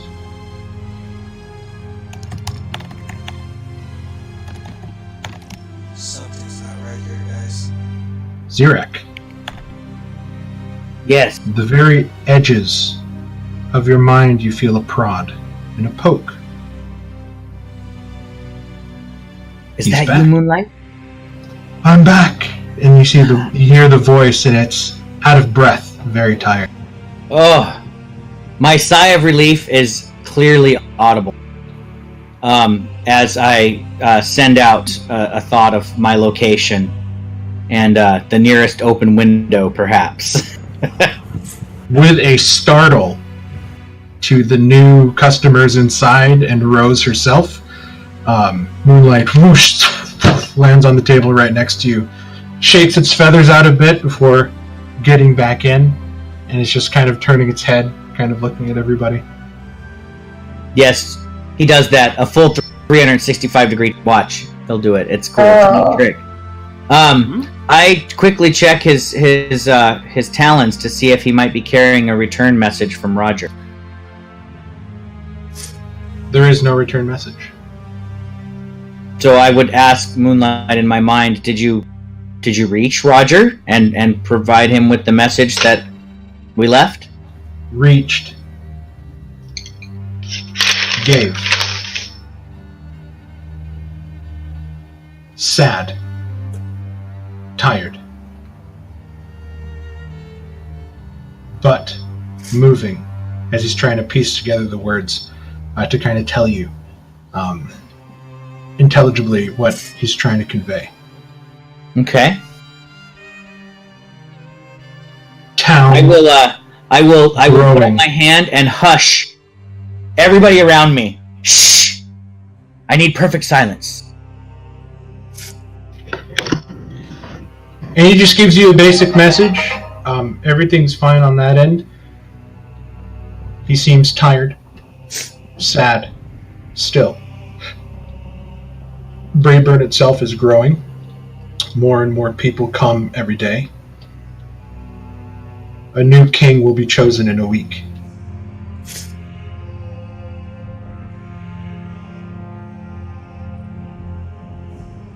Well, I thank you for your dedication, my friend, and I welcome you back to the safety of my arms. With a flurry of feathers, he takes up towards the rafters, lands, picks like a dark spot, and you see his head sort of sink into his shoulders a bit, and he closes his eyes. The next time Rose comes by the table, I'll ask her if she's seen Sibylla or Electrona recently. I open my eyes and look around at the crowd around me and say, "You may all continue speaking now. Thank you for your cooperation."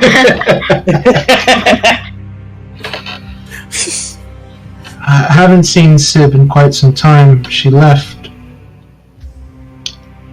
no more than 2 weeks after you did.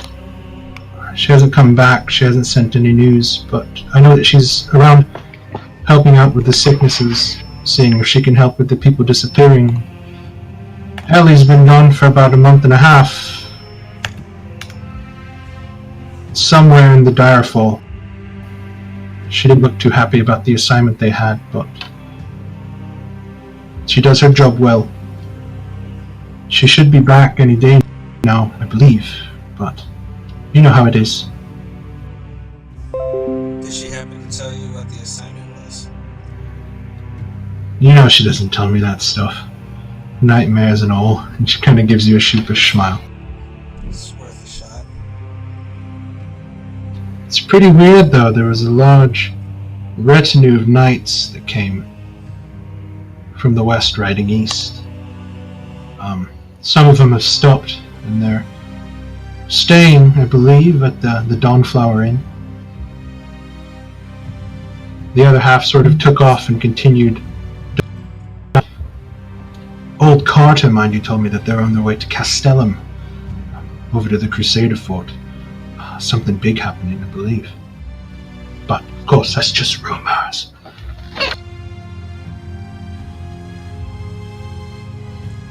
Some of those rumors that Sansura told me were actually truth, I found when I got to Al-Anon. Miss that boy.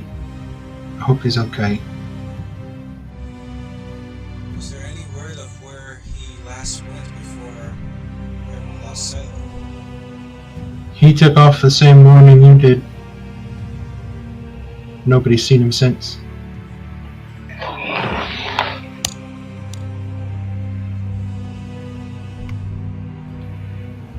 And you said Sibylla left 2 weeks after me? She came in and she was pretty heartbroken. You didn't even leave without saying goodbye. Right nasty thing to do, you know. She kind of punches you in the arm, kind of gives you a serious look. Shouldn't do that to a girl. Especially her. I left her a note. And I should have just spoke to her. She's furious with you, by the way. Did she not answer the letter I sent? She did. She sent you a letter. Yeah, I'm kind of, the timing seemed off.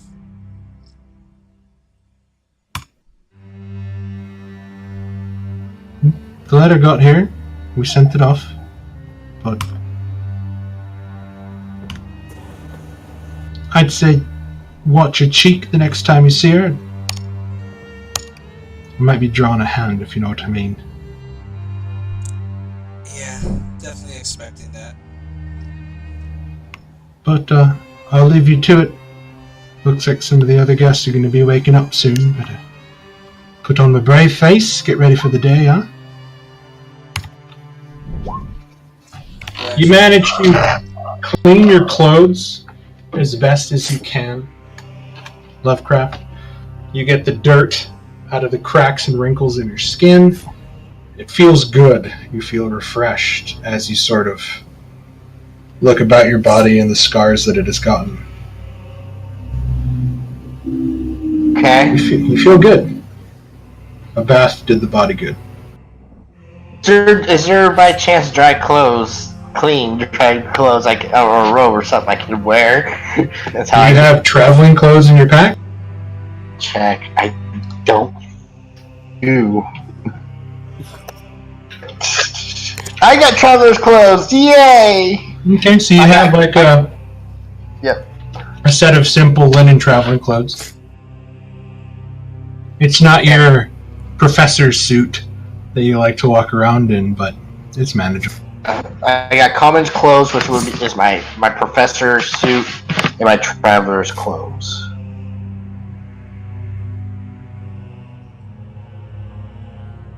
You guys eat your breakfast? Sort of sit around and talk? What would you guys like to do? I'm gonna check the board inside the tower to see if there's anything new in here that I didn't see outside. Oh, there's no board in the tavern. I thought there was. Nope.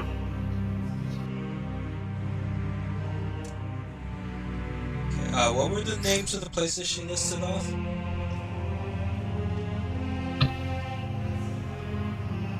Oh, do you want those? Yes, I think one of them she mentioned was Castellium. Oh, Castellum. If you look on the east side of the map, near the small town of Mirabel, you can see a large castle. There, and that's Castellum. It was one of the early Astakian sort of like crusader forts that was built here during the time of the Age of Woe, and it's just sort of taken on a life of its own. Small town sort of growing around it. A lot of the people here in the Barrowlands kind of see it as like the Astakians kind of creeping into their territory and trying to steal some land.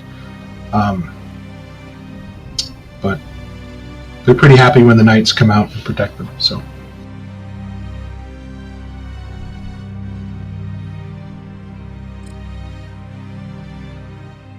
And Sabella's home. Is that normally in Edinburgh, is it? Sabella's home, you know that she lived and grew up in Barlow,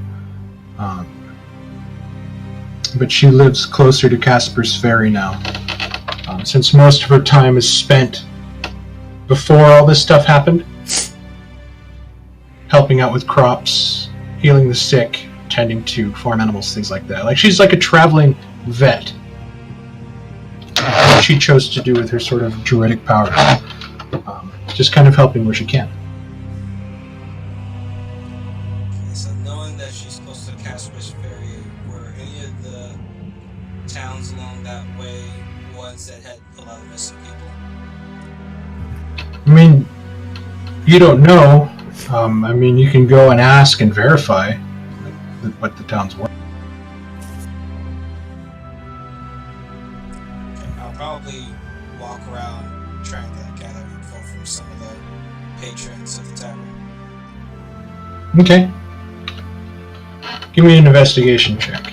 What would the rest of you guys like to do? Just sort of hang out, speak? What do you guys want to do?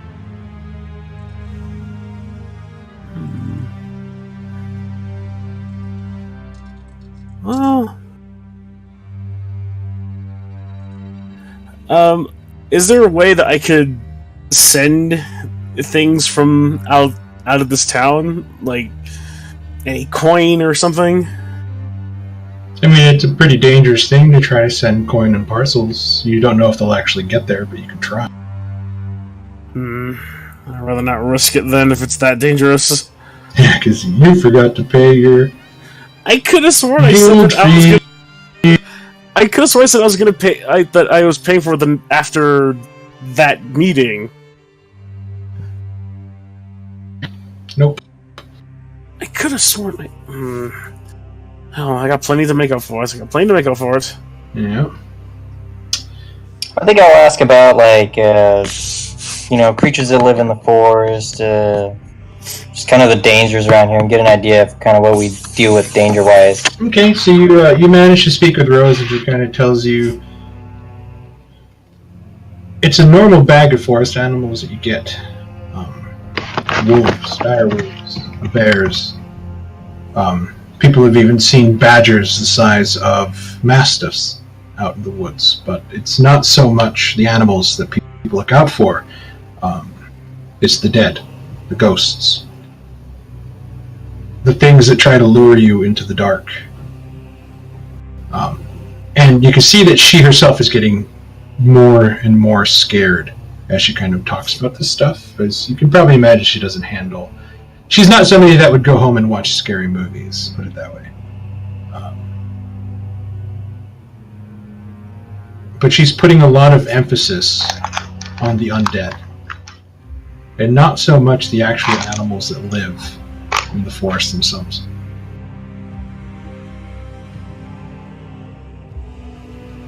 Dalian, you walk up to a couple gentlemen and they're having a talk, and you sort of begin to kind of like butt it and go, and you're like, you know what? You want to know the real trouble? Them fucking road wardens, I tell ya, corrupt, all of them. They'll take everything you got, and for what? None of that goes to the fucking roads. I tell you what they're putting in their pockets. All them motherfuckers. You know, just like, well, I was actually just like, better watch out for them road wardens, boy. That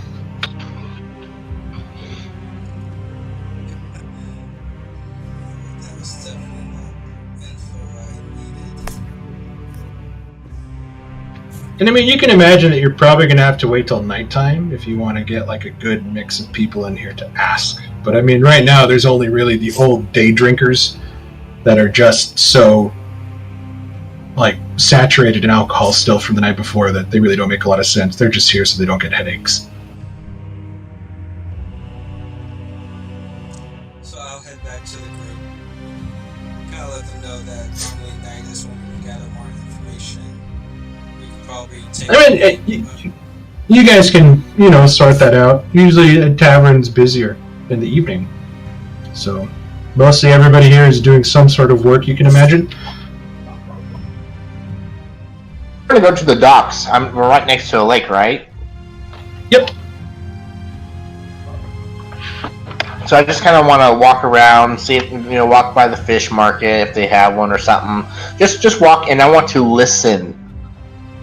Yeah, because even working people, especially around dock areas, people talk. Okay, give me a perception check.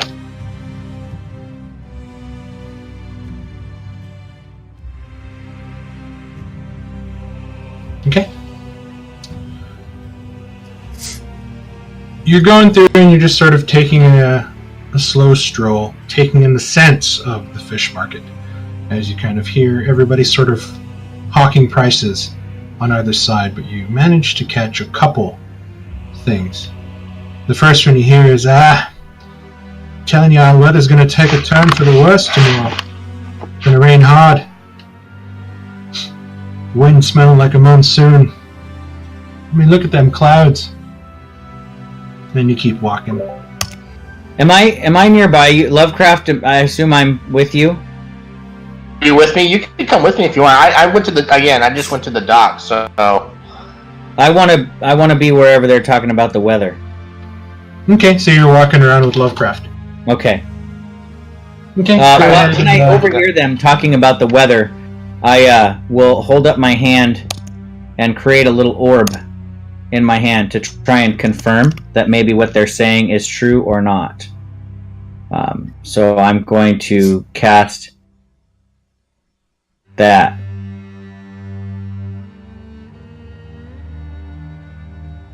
So whispering a few words of magic and holding out my hand, I create a small little orb, and it kind of almost like a snow globe.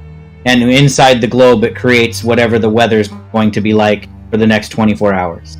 You see hard, driving rain. Okay. So I then just close my hand around the orb as it vanishes, and I look to Lovecraft and I say, they aren't joking. They have a knack for being able to predict the weather here.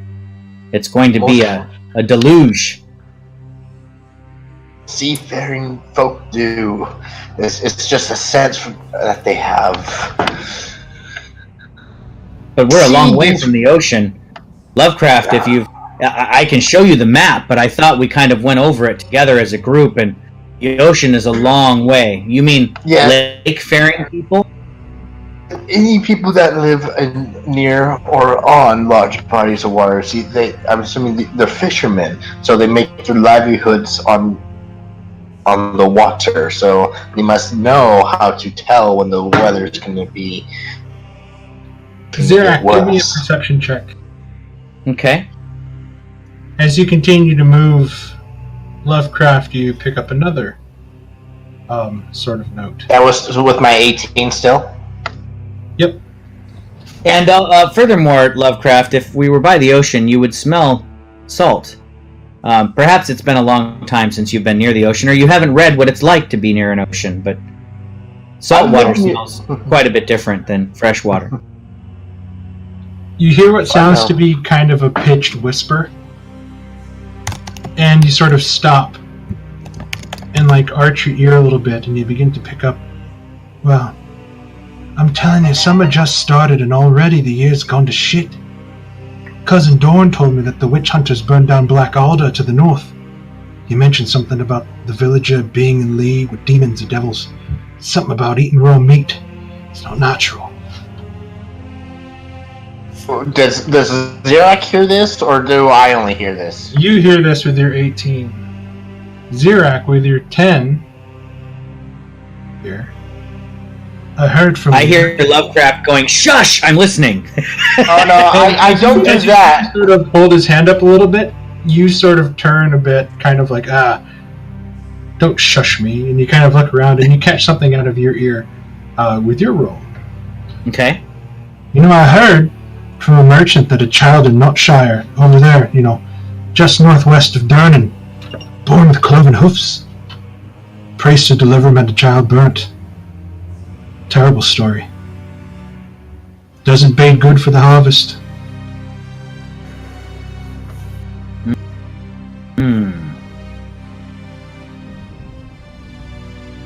Okay. Do we see these ruins? As you guys the docks now proper, near the banks of the lake, it's a pretty sizable lake. You see a lot of small fishing boats in there casting out nets, and you see stark contrast against the mountains and the trees. Very large burnt ruins. Kind of the way that, what's the name of that? Harrenhal in Game of Thrones. Oh, Harrenhal. The way they made Harrenhal look. That's kind of what it looks like. Parapets that have been sort of destroyed. Everything looks like it's covered in black and damp, and everything's taken over with moss now as nobody's been over to that area. You see ruins of houses down along the riverbank. The old stone foundations kind of there as testament to the fact that yes, at one time people did live here. I would ask maybe if there's somebody nearby. My friend, what are those ruins across the lake? Well, that's old Castle Heger. That was the town before Valkenburg. Since you're asking, it's apparent you don't know, but the people that founded Valkenburg were the people that fled from Castle Heger about 500 years back when the dead walked freely and destroyed. Or so that's what my dad says. Thank you for the information. Yes, I'm not from around these parts, so... So, Mark, I would ask Rose why the mercenaries left. Well, don't you know? I thought you said you were going to join them. Oh, I thought when she said that she meant general. I thought just mercenaries weren't around as much anymore. It was usually up to them Blackhearts. They usually the ones that patrolled the other places of the past that the wall stopped. But when all that bad business went down, rumor says something awful in the city, assassinating the king. Just terrible stories. We're worried dearly about you. But they all got called back, left their posts, or so I'm heard. They're rebuilding. Sadly, there was a cult at play that kind of framed them. We all took care of the cult, but it did heavy damage to the Blackheart's reputation, sadly. Pass ain't the same. Them Outriders are getting a bit more ballsy, if you know what I mean. Noticing the lack of patrols. Just without people there, the orcs really aren't kept in check. So we've noticed.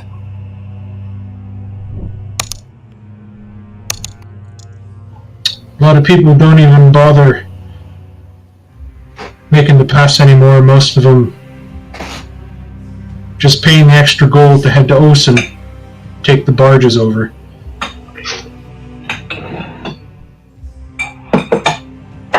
It's not good for business. We'll have to hopefully change that then. It's a pretty big task. I mean, there's only 7 of you, and there's about how many miles of pass?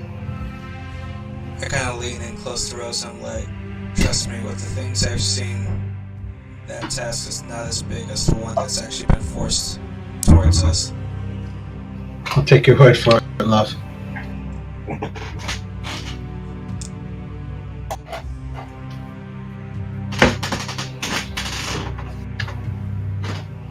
Zirak, Lovecraft, you guys eventually circle your way back around through town, kind of walking about.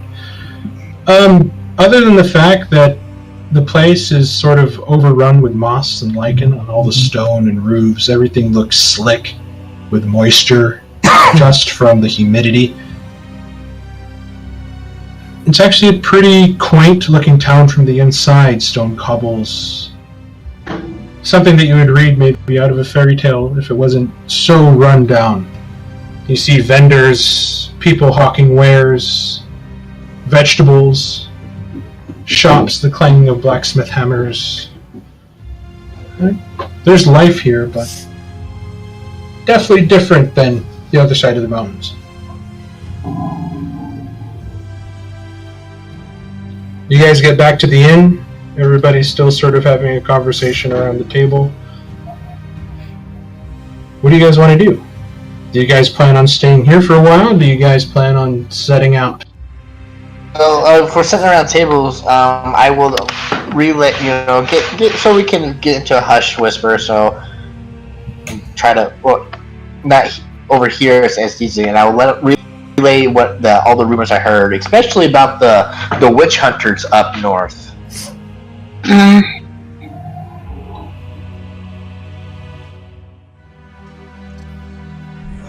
that's definitely not reassuring, considering a little bit up north is Casper's Ferry, where Sibylla would be. They do want to try and make sure she's okay. She did mention she was gonna be keeping an eye out for Zanzare. And then I kind of turned to her, I'm like, I'm sorry, I actually barely mentioned his name. He's my friend that went missing. That was mentioned in the notes back in Halanon.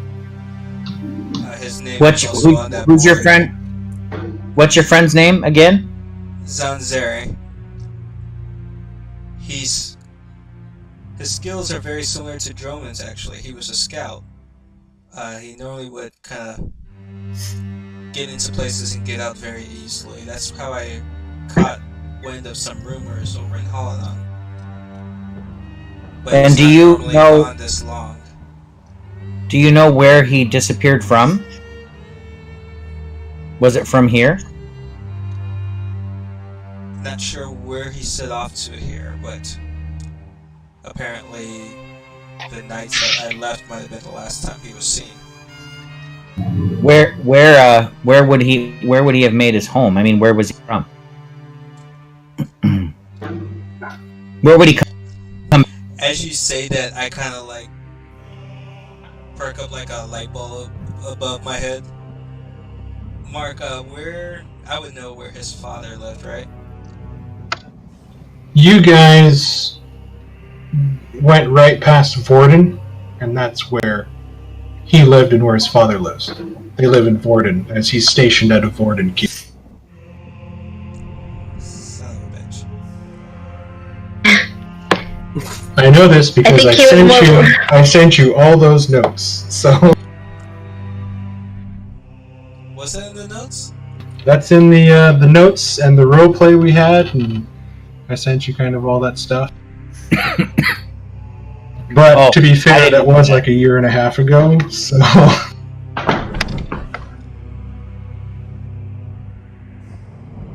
So Zero, I guess you say that I'm like, well, crap.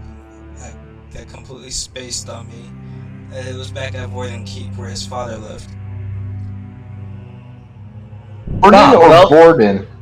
Vorden. It's to the south. Well, that's not too bad, Thalion. Our minds have been rather preoccupied with the coming to this strange land and all.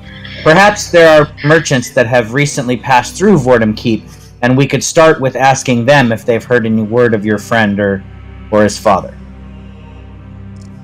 And before making our way all the way back to the keep, there does seem to also be curious things going on around here that might be things that your friend would have also scouted as well.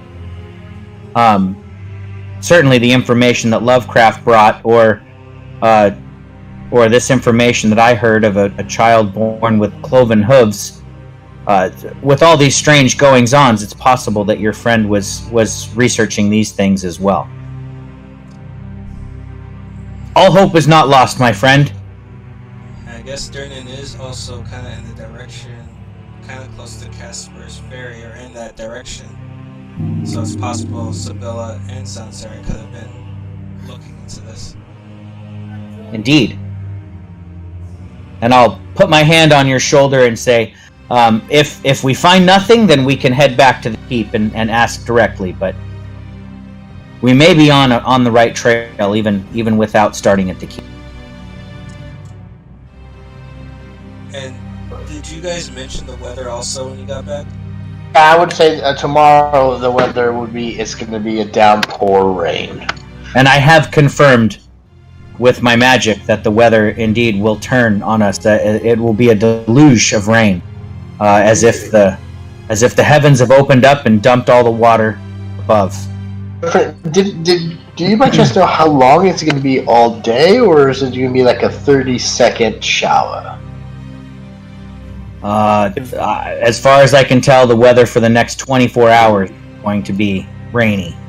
I can't see beyond that with the trivial magic that I have access to, but I could check again at the end of tomorrow and see what the weather will be like.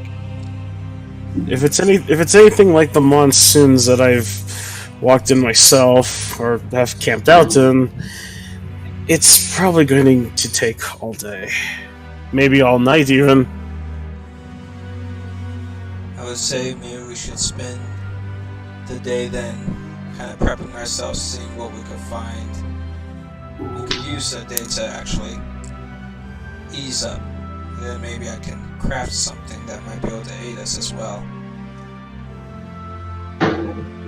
Okay, with that, let's take a quick 5-minute potty break, please, and Okay. reconvene here shortly. All right. You drew the pictures, right? Sorry, give me 1 second. I'm taking the bathroom break too. Oh, okay.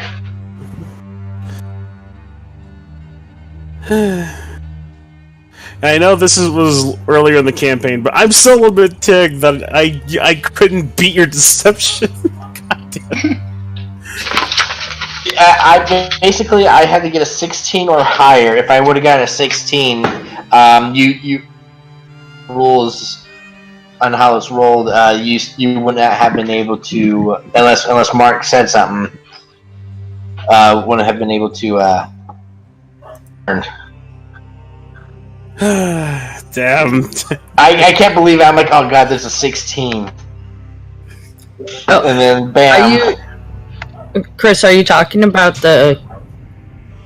if Doug drew the characters that we all use for our icon? Yeah. No, he had them commissioned. Oh, is he paying? He's paying the artist a little bit at a time for each character. Oh shit. I mean, Mm-hmm. he doesn't have to do that. I appreciate that, but he doesn't have to. Because he's drawing 2 characters for me. Yeah, he wanted to do one of this campaign since it's going for a while. I enjoy it. Leo Moringiris is next, by the way. But I didn't You didn't expect have you to, dude. I didn't expect you to pay.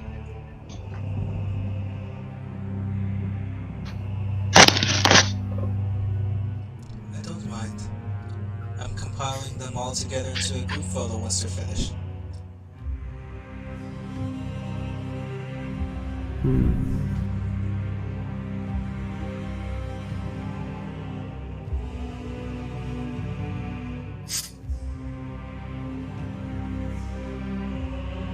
Now that I know that Lovecraft is still alive, I know I need to scrap that one.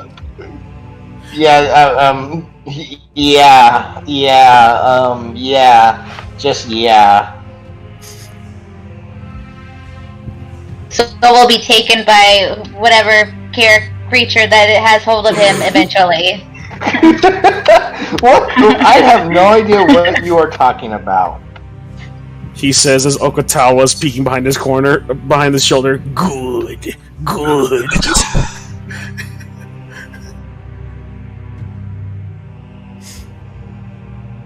God dang it! I know I forgot to ask this. I just need to ask about how the crafting works with this. Each one is labeled. Yellow you can do during a short rest. Orange you can do during a long rest. And then the red requires either a full free day or multiple days up to a week, depending on the components and just how powerful it is.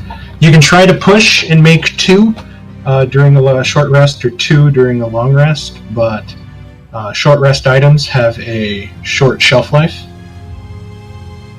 Okay. And also, if you try to make more, there could be adverse reactions since you're not fully concentrating on making a perfect one, and you're more looking to craft multiple, which could cause a slippage. Okay.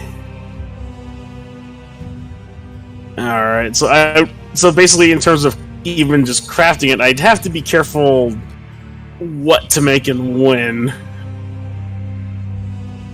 Yep. I will definitely keep a mental note on that one.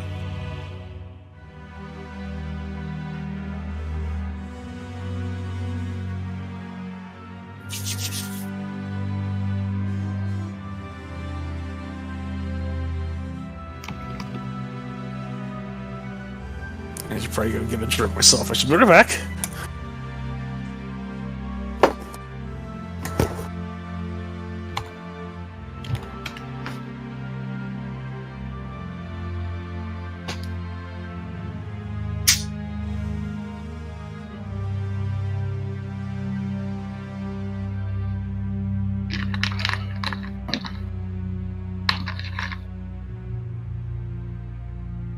Hello. Or are you going to bed? Hold on.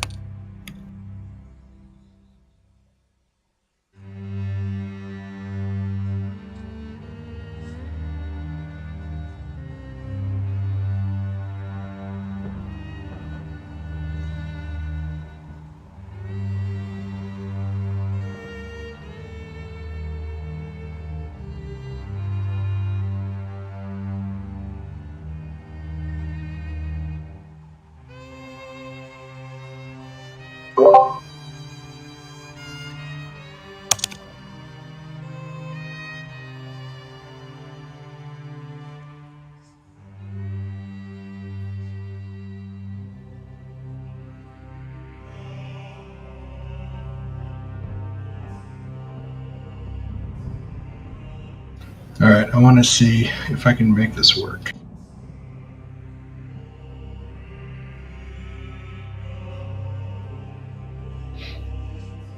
Oh, it looks cool. Awesome.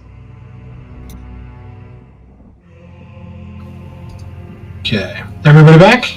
Yes. Yes. I am here. Daishobu. Nani? Okay. God damn it. I completely forgot. Oh, you guys are going to go around town shopping, preparing for the coming storm. If I remember correctly, you guys only have 2 tents and then the covered wagon, correct? I believe that's correct. I know I have a tent. Okay, so you guys tell me what you guys want to find, and I'll let you know where to find it. I don't think I ever asked in our roleplay, though I think that I should know what shops are in Falkenberg. I mean, there's general goods, there's a blacksmith, there's no, like, armor smith or weaponsmith here. But it's just enough to be able to keep the town going. There's a lot of bakery. They make most of their money from fishing, as well as the farming, as Valkenburg controls most of the free open farming space north of the Whispering Road, since nobody in their right mind would want to plant on the south side.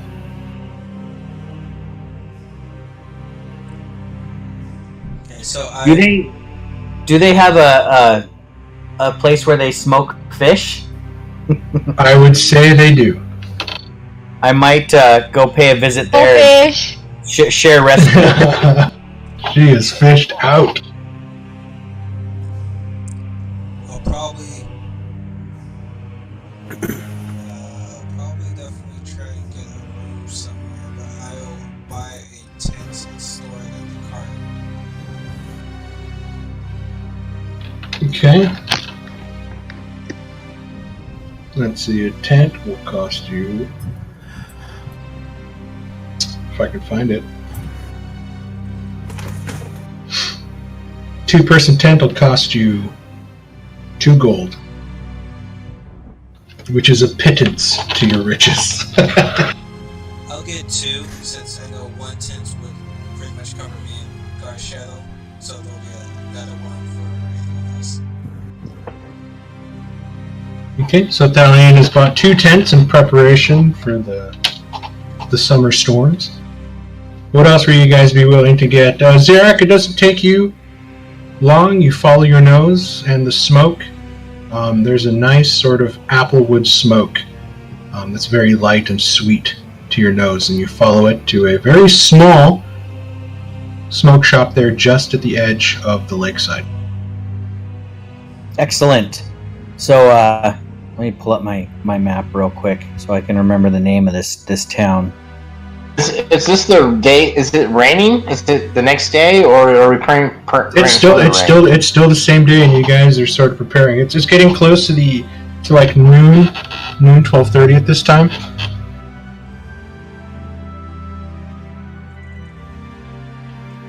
This place is called Valkenburg. What was the name of the small village where Droman needed to find the sword? I forgot. It's not on the main. Barrowshire. Barrowshire. Okay. So I will approach the shop and look to see if I can talk to the shop, the smokehouse keeper. You actually see that also alongside what seems to be smoked fish inside the small cabin-like building. You see outside that there are trays and racks, as well trays and hanging racks of fish that are just salted and kind of left to sort of dry on their own with the air. Okay. I kind of want to inspect the fish and see if they're prepared the same way as they did in Barrowshire, because I know that guy was kind of a specialty. You look at these fish, sort of. You see that they're all sort of butterflied, kind of split in half. The ones that are at least hanging on the racks outside, but you don't see any of them that look particularly smoked. So you can imagine that they're doing some sort of salted preservation here that might be a little bit cheaper on the pocket as you look at most of these fish. And they all seem to be like pretty small brown trout or sweet fish that you can see that are kind of hanging out, like some almost as small as sardines. You walk over and there's actually a barrel, a couple of them. You lift the lid and you're immediately hit with the smell of fermented fish and brine. The liquid inside looks purplish black, and it is a very strong smell as you sort of cover it up and makes your eyes water a bit. Well, that's one method. So you can tell that not only do they smoke fish here, you can see that there's a couple ways that they try to ferment and age them. Yeah, So are they pickling it? maybe they're putting them in vinegar. Think of Asian fish sauce. Oh, Okay. isn't that like that 100-year-old thing where they put it underground for 100 years or something like that? Kimchi. Those are the eggs. Those are just incredibly salted eggs, but yeah, just think of like fish sauce. Like they're making some sort of like fermented liquid, Okay.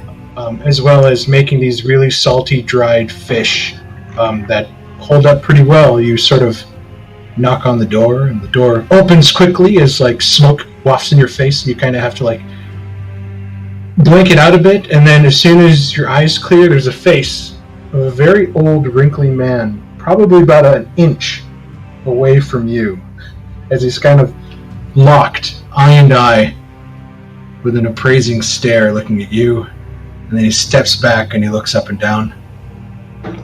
You here to buy some fish? Well, more to just see what your style of preparation is. I've traveled quite some distance, and I've come with a few recipes to share myself. If you'd be interested. I've got my own recipes, but you can buy some. Would you be willing to share some of your recipes? Come here. And he sort of puts his arm around you. He's like, try this. And he lifts up the barrel lid. And he pulls a spoon from his back pocket. Who does that? And he hands it to you. Go on. Don't be shy. I'll try anything once, my friend, and I'll go ahead and I guess dip the spoon into the barrel and try some of his fish. You dip the spoon into the barrel, and as it comes out, it's almost midnight black. This sort of soy sauce-like liquid that comes out, and kind of viscous at the same time. And as soon as it gets closer, like the smell just assaults you, and your eyes water even more. But the thing that gets you is that your mouth waters at the same time. Curious, you bring it to your lips and you taste it. And oddly enough, there is a salty, sweet taste to this that is not at all unpleasant. It's actually kind of nice. And it makes it almost takes the smell away as soon as you taste it. But it's not bad. I give him an approving nod, and I say, "Gosh, that's fantastic. One of my friends will appreciate this immensely, I'm sure." And I'm thinking of Valeria, of course, as I'm going to prepare with this for dinner, because just the look on her face as she tries to bring this to her mouth will be fantastic. Drops of that in any stew brings the flavor right up. My own personal recipe, secret of course, but I call it quaffer. Coffer. Quaffer. Well, I'll quaff another big bite if he'll let me. Dig right in. And I say, well, secret recipes are indeed a fascinating thing to me. But I might be able to share a recipe with you if you're willing to share one of your secrets with me. That would depend on the quality of your recipe. As you've tasted mine, you can imagine So I do have a bit of the smoked fish from Barrowshire and Belt in my rack. So I will pull out a bit and kind of pull it apart like string cheese. And it comes apart, and the salmon itself, for the fact that it was smoked almost a month ago, still holds a lot of its oil. It still glistens when you pull it apart. You yourself are even surprised at how well this has kind of stood up to the elements, riding all the way from Barrowshire to here. And he's like, we don't get much salmon here. The biggest fish we got is Lake Pike Put. And he kind of takes well, you'll have to try some of this. It's good road tack. If you have a journey to make, this will keep for quite some time. And he enjoys it fully. Like, before you know it, like, he's just grabbing it out of your hand and just kind of like shoving it in his. Well, I have a good laugh with him, and I'm willing to sit down with a quill and ink and possibly share a single recipe with him. I don't want to take too much of his secrets, but I'm willing to share a bit of mine if he's willing to share a bit of his. While he doesn't teach you the recipe of Quaffer, he takes you inside and he shows you that he doesn't just dry all of the small sweet fish that he gets. You see that in some of these smoking racks, that you can see that there are sweet fish that have been cleaned, salted on the outside, and inside you can see what seems to be lake kelp, kind of stuffed in it. And you see that there are sort of small, like, toothpicks that are kind of dredged in. And he's like, what most people don't understand is when you stuff them and you smoke them like that, they're even more tender. And he just kind of goes through and he kind of shows you this recipe of how to smoke small fish without drying them. Fascinating. I am definitely intrigued. So I'll spend an hour or two with this fine gentleman. I, of course, share my name and tell him of my travels a bit, leaving the more voracious parts out. I keep the violence to a minimum. But I do play up the fact that I've come all the way from Theridane. And if he has any questions, of course, about that part of the world, I'd be happy to discuss those things, answer his question. You can tell that he's more interested in the fact if you have any more recipes for fish. He kind of has like a one-track mind. And you can see that he's almost obsessive when it comes to. Well, I can understand obsession, although my obsession is not necessarily fish. But I will tell him that just like him, some secrets are better left discovered on your own rather than shared. Come on back. But perhaps that Quaffer outside should be a lot better in about 2 weeks. So that's what I'll be doing for the next couple hours, is hanging out with this dude. Okay. You guys do notice that you guys are sort of low on rations, as the rations that you guys got from Barrowshire have pretty much been used up on the trip over. You guys have been able to supplement it pretty well with Thalion and Xeric kind of foraging to sort of make the meals a lot larger when you guys camped out for the night, but you guys are guessing that if you're going to keep going forward, you can either invest in some rations or see what you find out in the woods. While the gates are still open and we can circle around the town or even at the docks, I'm going to snag Leomorn, since I know he uses herbs too, and see if we can find any that we can use for crafting stuff. And on the outer wall? Yeah. Like out in the forest? Okay. Alright. Go ahead and give me survival checks. So which direction are we heading? Are we heading up to Casper's Fair, or we're heading back down to the...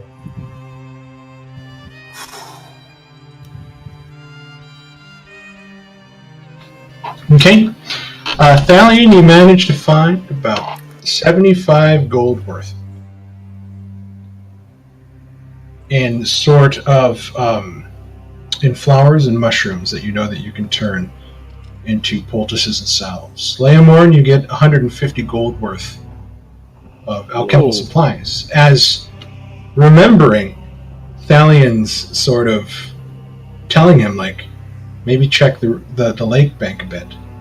You went away from the forest and the woods and kind of walked the outer banks of the southern part of the lake. And there you managed to find a good chunk of watercress ferns and kelp that you were able to use and harvest. So Thalion gets 75, Landmore, you get 150. And to answer you, Droman, I think we're going to check Durnan first to see if we can find anything about the kid's story that was brought up.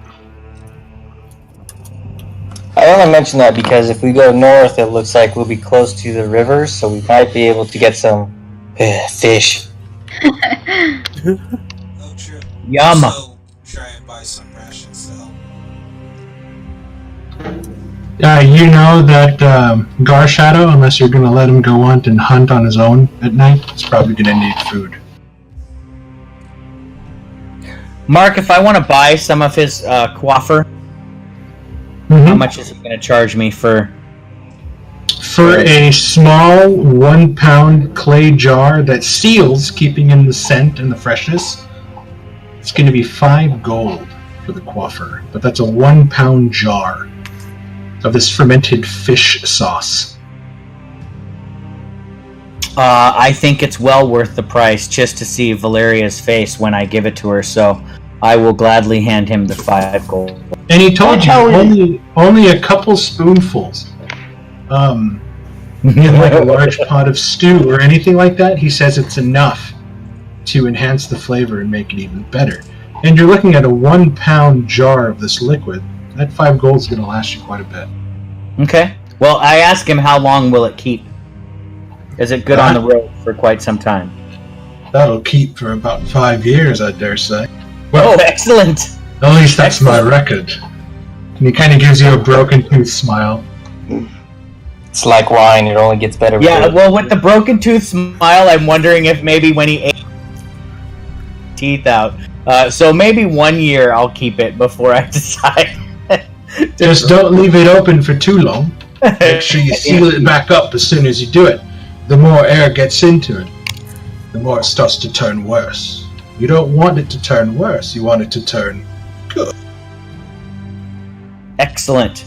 So I will add a pound jar of coiffer. So, Mark, how much would meat for Garshadow cost me? I mean, really, you're buying like whole haunches of pigs or goats or cows, like to feed this pretty large lion. And that's just to kind of supplement the diet of whatever you can find him out in the wild. So you can imagine, like, he'd probably eat as much as like a grizzly bear would. So even if you managed to find like a couple big river pike, maybe like he could eat two a day to keep his sort of hunger satisfied. If I'm looking at this sheet,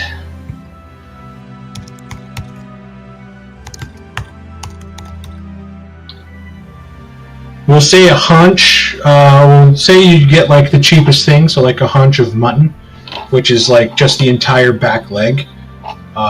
Will probably cost you just 1 gold for a haunch, like a salted haunch. Okay, I will probably get a couple of those. So you're gonna get like 2 haunches, so that's like 2 days worth of food for him. Because he's gonna eat like one of those a day. Actually, I will grab 4 for now. Okay. And then you have that as well as whatever you can find out on the road that supplements it. Anybody else going around buying some things they think they may need? So I posted in chat that I'm buying a healer's kit, a block and tackle, and some rope just for the cart in case it gets stuck in the mud. Okay. Okay, go ahead and just subtract those prices. You should be able to find those pretty easy in the PHP.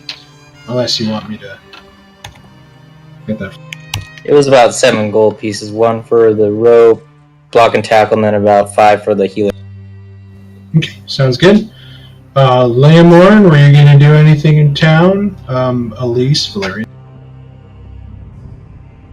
I would like to get a couple weeks worth of rations, just in case.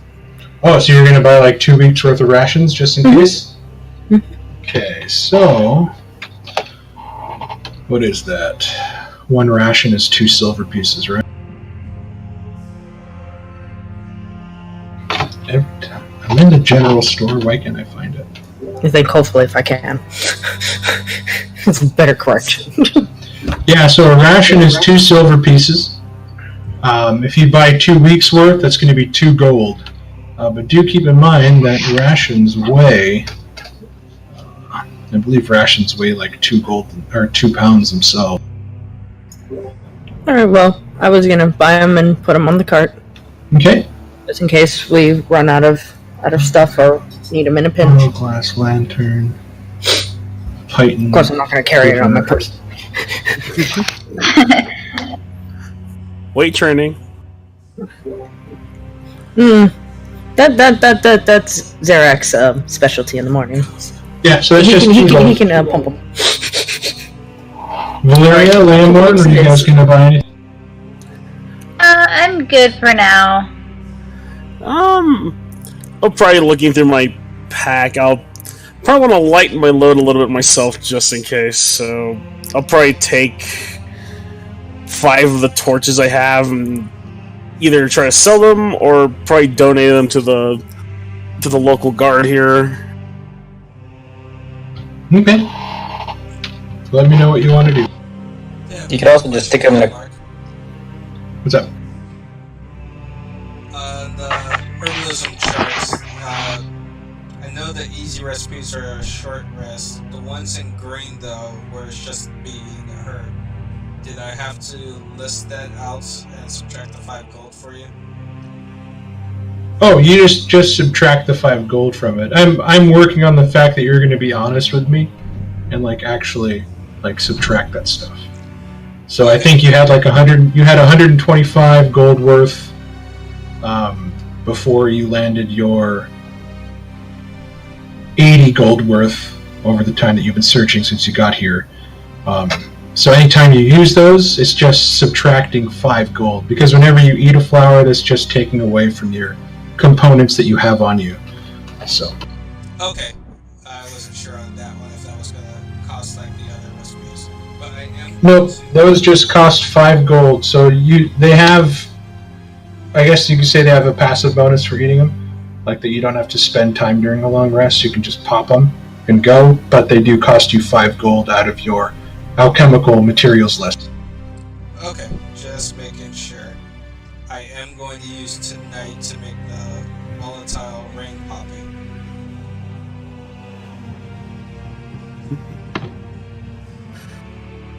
And yeah, I'm probably gonna take 5 of the torches and probably donate them to the local guard here, which I'm pretty sure this isn't gonna help much, but They happily take them, and they actually studiously thank you for your donation. anything to help the cause. And I kind of wish I could offer more, but I'm strapped myself. Yeah. Which one do you make? The volatile rain poppy resin. Ah, okay, gotcha.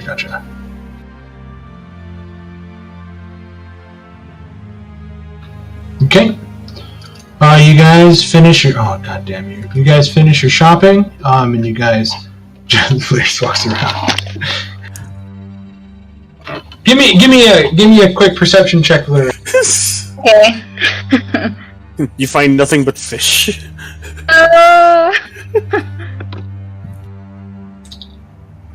All you needed was a 10. You find a small cart that sells what seems to be very small pies. The closer you get up, you catch the sense of what seemed to be like cinnamon and a sweet scent, maybe raisins. You look up and you see that there are small fruit pies, as well as savory smelling meat pies with what seems to be a small cauldron bubbling away that has gravy.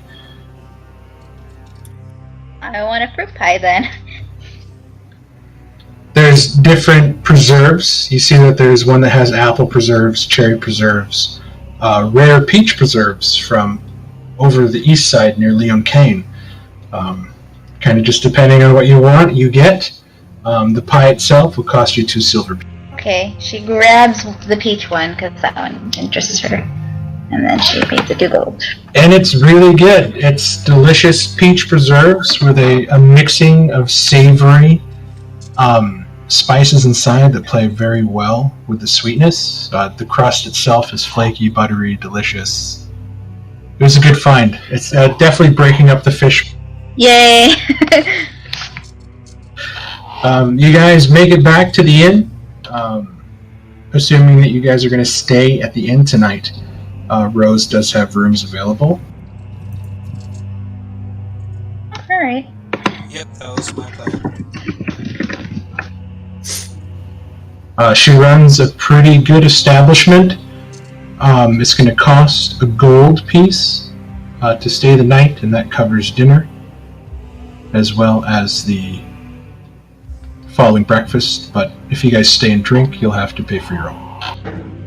I will go sleep in the cart. Okay, you're going to go sleep outside in the cart?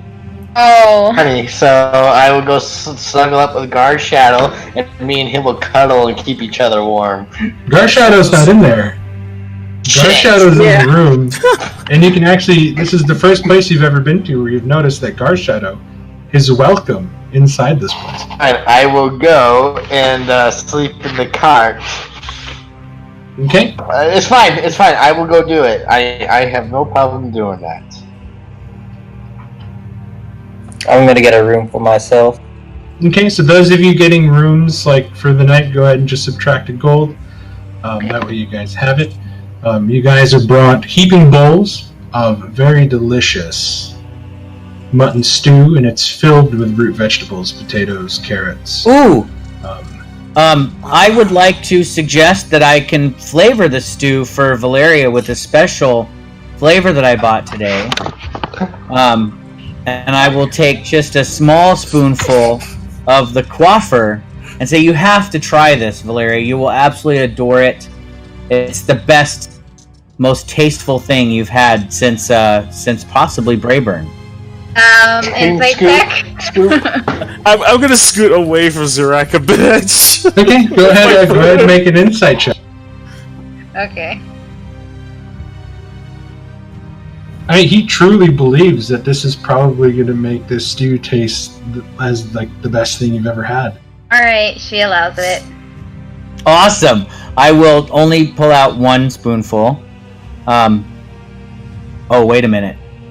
I go ahead and put a spoonful in there, but afterwards I think in my head, he's hot per spoonful, so this might be pretty strong. But I'll go ahead and let it fly. Maybe it'll just extra flavor will be extra good. So you watch as he drops this spoonful of abyssal darkness into your stew. You watch as like the thick, rich roux and gravy that encompasses this stew takes on this dark, almost burgundy black color. Did you poison my food? That sort of takes it, but then the smell hits you. First it smells... Like, just wait, Valeria, just wait. First it smells fishy, and then the smell is gone. And then you begin to pick up the hints of the lost sweetness of the vegetables. You can smell carrots like they're roasting. You can smell the meat. You're tempted, you take your spoon, you dip it into the gravy and you eat it. And it is absolutely delicious. Divine, isn't it? Isn't it, my friend? It's absolutely divine. Compare, and then I take my spoon, and then I grab some of his, and then I eat that. You eat out of his that doesn't have it in there. Yeah. It tastes bland by comparison. But after you eat his, you notice that there is a slight aftertaste of fish. Okay. But that's not right. This is mutton stew. There shouldn't be fish in here. You take a bite out of yours. Oh, it's delicious. Alright then. You may have ruined her palate forever. Yes, you did. Duriak, I think you turned a picky eater into a... I'll eat anything with that stuff on it. You take a drink of your water, your wine, and you drink, and it tastes like, what's the aftertaste of fish? I hate you so much. You kind of smack your lips a little bit. You're like, man, just eat more stew, and you taste the stew, and the taste is delicious. Like, there is a savory, sweet, salty combination going on in here that just hits every note of your tongue, and it is just a symphony of delicious flavors. It actually reminds you of the time that Layla cooked for you guys the most excellent meal, and it just kind of hits everything, kind of makes you feel a little melancholy sadness as you kind of think about your fallen comrade, but it's a good memory. I'm outside in the cold. I may need a sample of that to see what the hell is in it. Fine. Well, if you'd like, I mean, I can put a spoonful of quaffer into everybody. No thanks, no thanks. It's fine as it is. I will have this as it is. I mean, you guys are hesitant, but you guys watched as Valeria just totally downed this bowl of stew, like in a Look at fervor. her go. Look at her go. She loves it, guys. And then you watch as she takes a drink of her wine again and she kind of grimaces like, fish.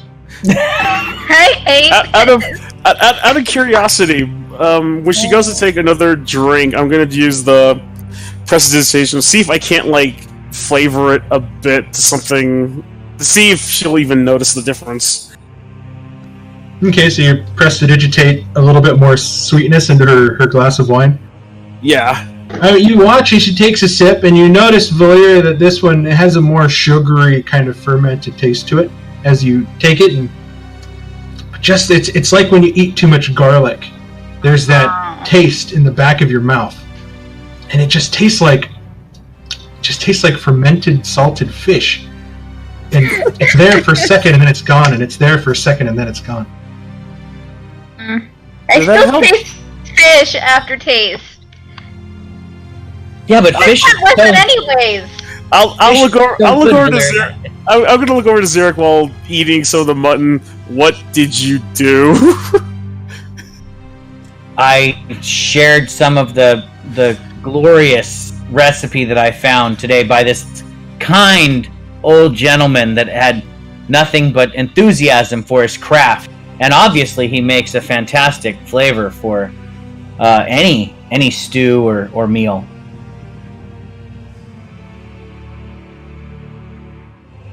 Yeah, I'm just gonna eye you suspiciously as I'm just eating my mutts. The tavern begins to fill with more and more people now as drinks are starting to go. Come down to that to everybody, and there's a lot of chatter going on. Somebody sort of picks up a fiddle in the corner and just starts sort of playing a tune, and everybody kind of picks it up by sort of slapping their legs and stomping their feet. Some people sing along to the song. And it's a very jovial feel. You watch as Rose and a couple other of the bar maidens that work are sort of in their own sort of hypnotic dance of moving and twirling around corners and tables and nimbly dodging out of grasping hands as they're carrying food and drink. Smiles on their face like they're having the time of their life. And everybody here just seems to be enjoying the night. A stark contrast to the dreariness of this place. This is like a small little piece of happiness in an otherwise giant shithole.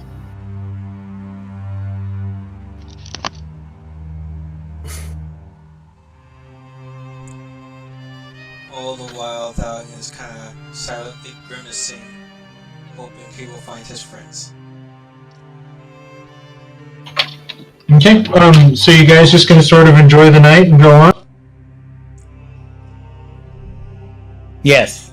Okay, the door opens, music stops, everybody kind of gets silent. And everybody sort of looks back at the door as you kind of watch their steps. And you watch now as a lot of the people begin standing from their tables as two figures move in, wearing black cloaks. Everybody kind of nods their heads, and you see that the people sort of, as they nod, in kind of reverence and also in a way of thanks, you hear them kind of whisper, "Walker," under their breath. This gives nods in return from the people in black cloaks as they begin to move towards a back corner table and sit down. I stand up immediately and will head towards them. You guys watch as Thalion stands up, bolt upright, and sort of begins to move fast after the two individuals that walked in. You follow where he's going, and you see the individuals take a corner table that has been left unoccupied for the time being, which is kind of rare in this very crowded inn and tavern. And there you watch as two people sit down, a pack is put onto the table, papers begin getting pulled out, what looks like a map begins getting rolled up. You watch as a taller, wide-shouldered man pulls off his hood, revealing dark hair, a young face. Seems to be the first stubble of beard. It looks like it was shaved maybe 3 days ago. And you watch as the second, smaller figure begins to pull her cloak back, revealing a long, braided black hair with small, slightly pointed ears with what seems to be two feathers clasped along the top of her ear, braided into her hair. Thalion, you look and you immediately see Elytrana. Fresh from the road, in the same table, as drinks and food are dropped off without them even saying a word, and sitting next to her, Aaron fucking Harker. I walk up trying to pay him no mind with Garsha at my side, and I will just stop in front of Elytrana.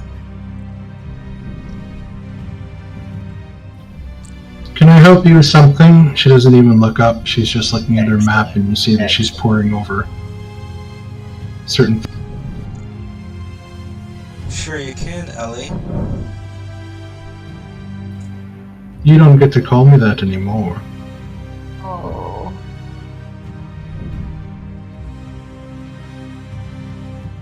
Remember our deal? I do, Ranger Noros. What can I help you with, civilian?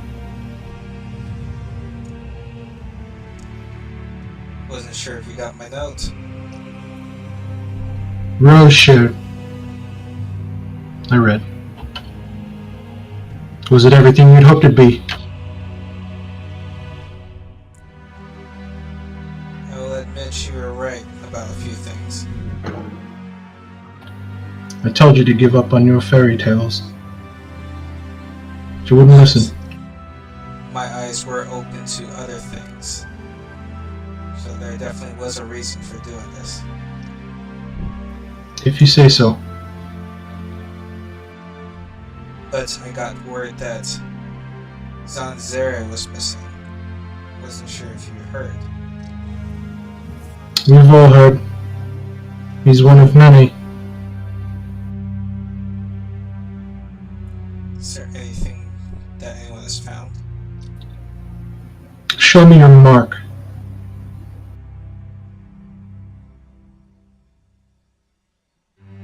And you watch as she pulls up the sleeve on her left arm, and there you see the broken arrow with the black drop in between.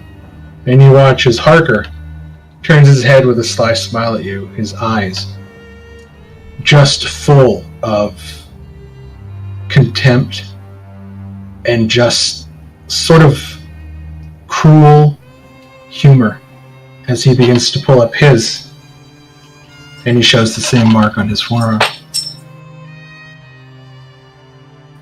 Do you have one? I have a different mark. If it's not that, you're not privy to my information. I was hoping to get help from a friend, not... If you're looking for Sibylla, she's west of Casper's Ferry. There's a place there stricken with plague. That's where she went. She tried finding Zanzare, like most, but we told her to stop. You know better what happens when you're out in the woods alone for a month. You don't come back from that.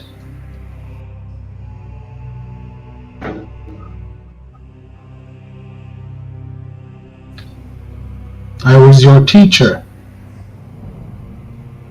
You didn't need to be taught anymore. And so you left. Now, if you excuse me, there's important business that I must attend to. And you see that she looks back down onto her map. And she's starting to point out and sort of take a compass measuring distance as she's going. And you watch as Harker kind of leans in, and then he kind of looks up out of the corner of his eyes, and you just hear him sort of chuckle to himself before he goes back to the map. Harker. I will turn on my heels and head back to the party. And as you sort of turn around and you keep walking, you kind of hear from the back, I see you're still trying to compensate with a big stick, Silvermane. God damn it. I stop. I kind of just look over my shoulder and I say, anytime, Harker. And you see him sort of hold up his left hand, and he just has his middle finger poised over his shoulder at you, not even bothering to look up.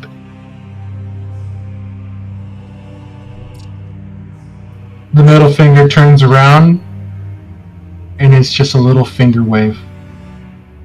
Just the absolute douchebaggery of this guy is off the charts, and it's infuriating. You guys remember when Dalian lost his temper with the changeling who said he had killed Layla? That is what Dalian looks like right now. I wish you... So you're standing there now, and then you watch as sort of Rose sort of comes out of the kitchen looking at you, and then looking at Ellie, and she looks at you and she's confused, and she comes down, and you see her sort of start to talk to Elatrona, and you see that she's just having a conversation, and for the first time at this distance now that you're not sort of almost taken aback at the words that you were hearing, and just sort of the nonchalance by which she was just kind of brushing you aside, you look at both of their faces and see just an absolute wariness. You've never seen her face look tired before, but now you can catch, probably with a more trained eye, the small bags that are sort of growing under her skin. The paleness even of Harker's face and the gaunt, sunken cheeks.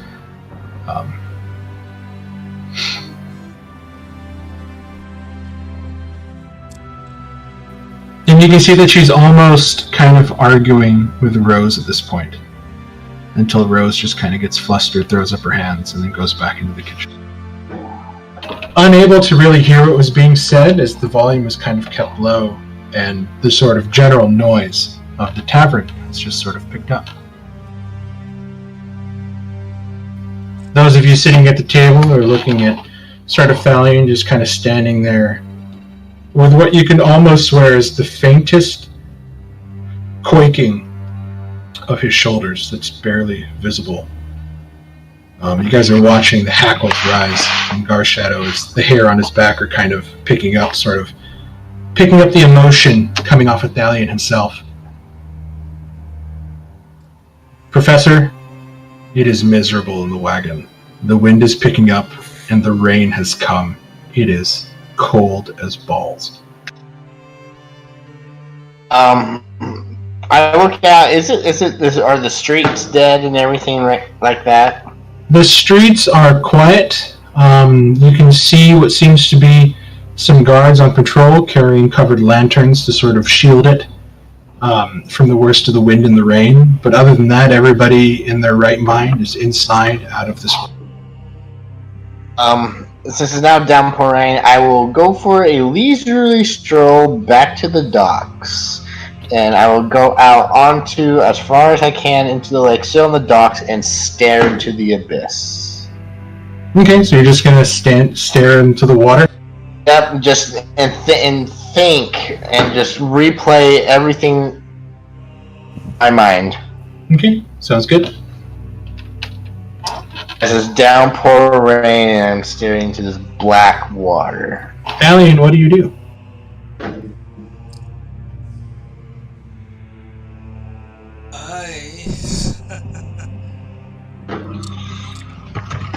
The best part is I know exactly how to get under Doug's skin, so playing Aaron Harker is going to be fun.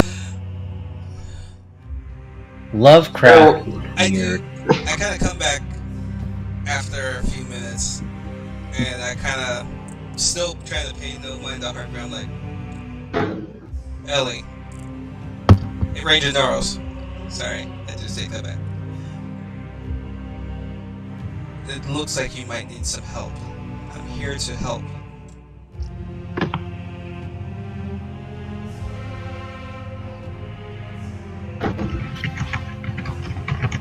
She just doesn't even look up. You can see that she's taking a drink, and she's continuing to look over on the map. Covering up the map that she's looking at? No, she's just looking at a map, and you see that it's a map of the Barrowlands itself. You can see outlines of the ruins. There's a lot of scribbled notes. A map that you've seen many times. It's her map. Just knowing how she puts her notes and everything on there, can I try to perceive where she's kind of been focused at? You see a lot of focus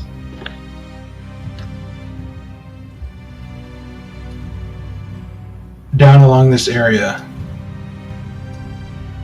down along the Veil of Shadows in the mountains.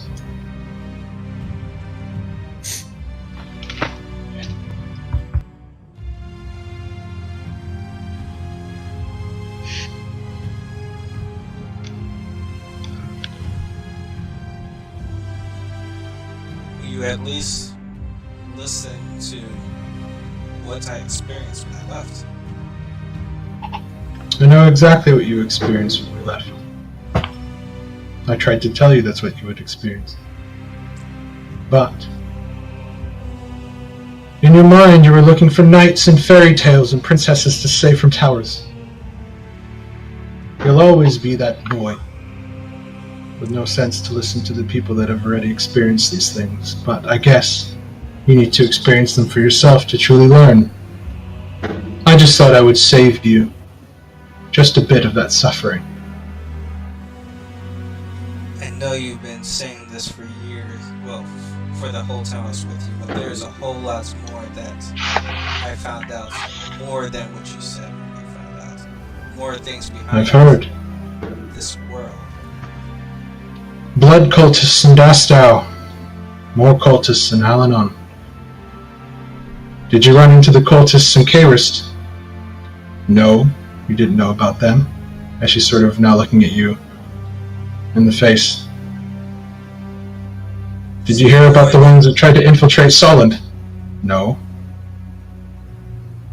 Do you know why the knights from Rusitane are here? No.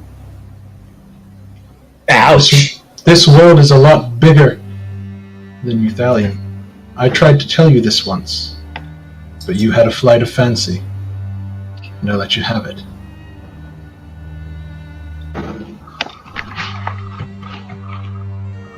Here you could have learned something. Here I could have taught you skills, but you spurned it. You wanted something else. If the time comes and we meet in the wilderness, then yes, I will help. But for now, like I said before, I have more important matters to see to. This draws a chuckle from Harker. and a swift elbow to the rib from Elatron.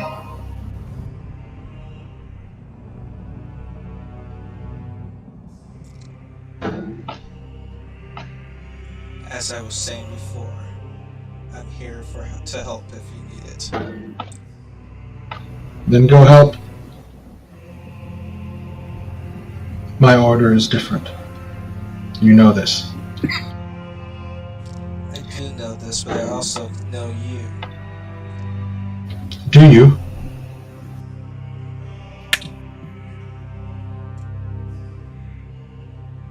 And she just stares at you long, hard look in her eyes as you say this.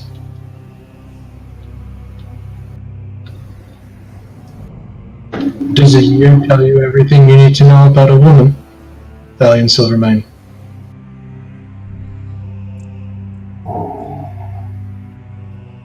Realizing the jab she was making there, I do kind of lower my head.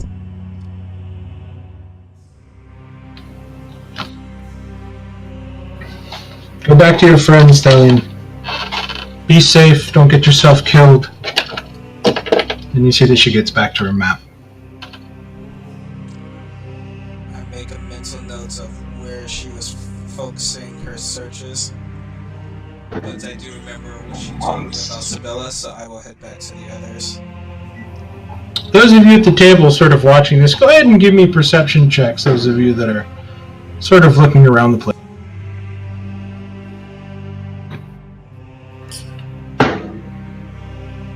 Oh, Zirak. The 98 mile per hour fastball. I was God I was damn. intent on watching their lips move and everything, just in case I thought they might be wanting some fish stew.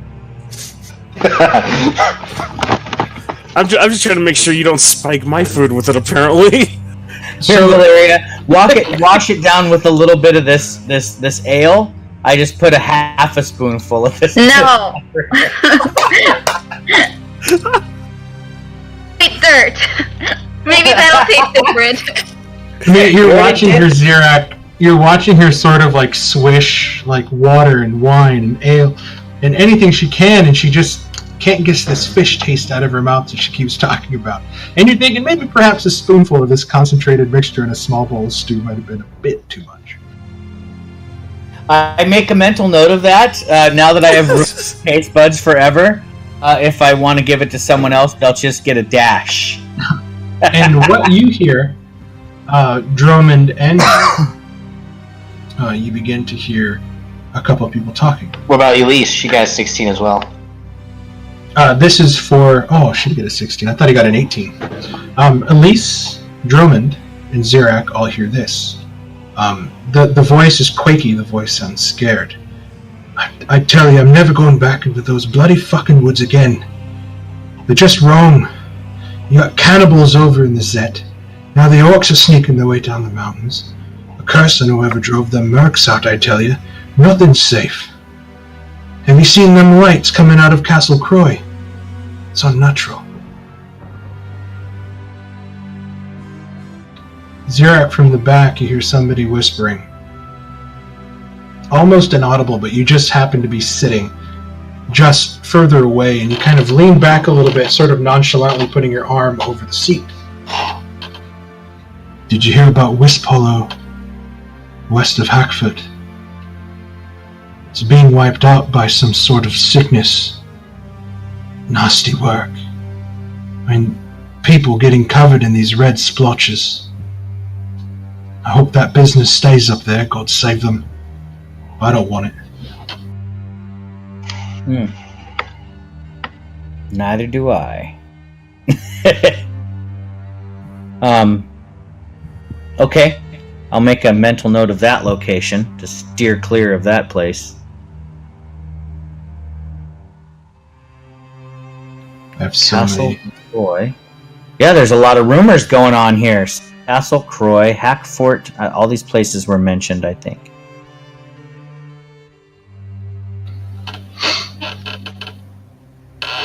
And then there's another one that catches your eye, or your ear, as you're sort of listening.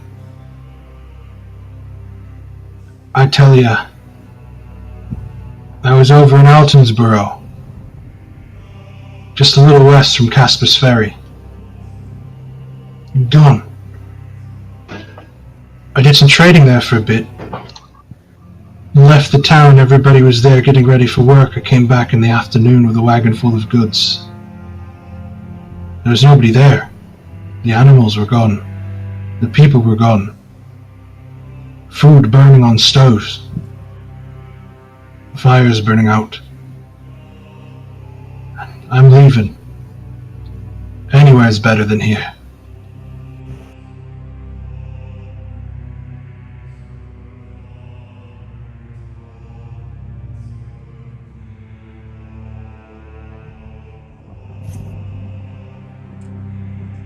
I'm guessing at this point I finally make it back to the table. You make it back as this was all sort of happening as they were kind of watching you at the same time as these, everybody's sort of now getting deep in their cups, and their whispers are a lot louder than most whispers would be. I kind of angrily sit down.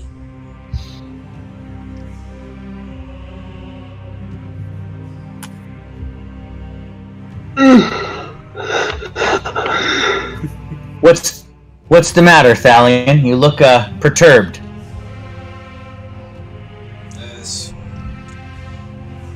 Just wasn't the welcome I was expecting to have. I mean, it's been months since you were back here before, so it's not like everything's going to be the same as it was before. Yes, you've been gone for a while. And a lot of things happen in a while, as we've seen in other places we've been at and left and came back to. Well, that was to be expected, but not that kind of welcome that I got. Let alone him working along with her. Well, Is he like your friend or something? Friend? Never. well, did you not leave on good terms when you left this place or something? Is that why they're kind of giving you the, cold shoulder, as you say? Ranger Noros doesn't agree with the city folk or working along with them, or the idea of the whole heroic knighthood or anything like that. She won't listen to reason. She believed I should have stayed here and learned from her further. But I'm guessing you do, so that's why you left. So I'm gonna, according to my deductions, I'm going to say, no, you did not leave on good terms, so I don't know why you would have expected a cozy welcoming then. I mean, given the circumstances between you and this friend of yours. She was my teacher. She was a little more than that. I mean, So that makes sense. And when you clash with a teacher, well, this happens. I don't know if I agree with her as well. Maybe you could have learned something from her, but from all that we've experienced, I think you've learned something else as well. I guess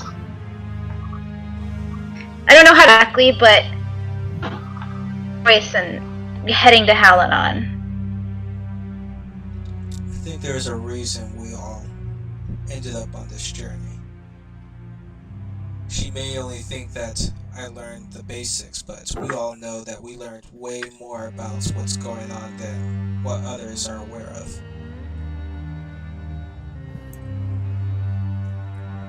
But at least she gave me an idea of where to look for Sibylla, and where Sibylla was kind of looking around for Zanzeri.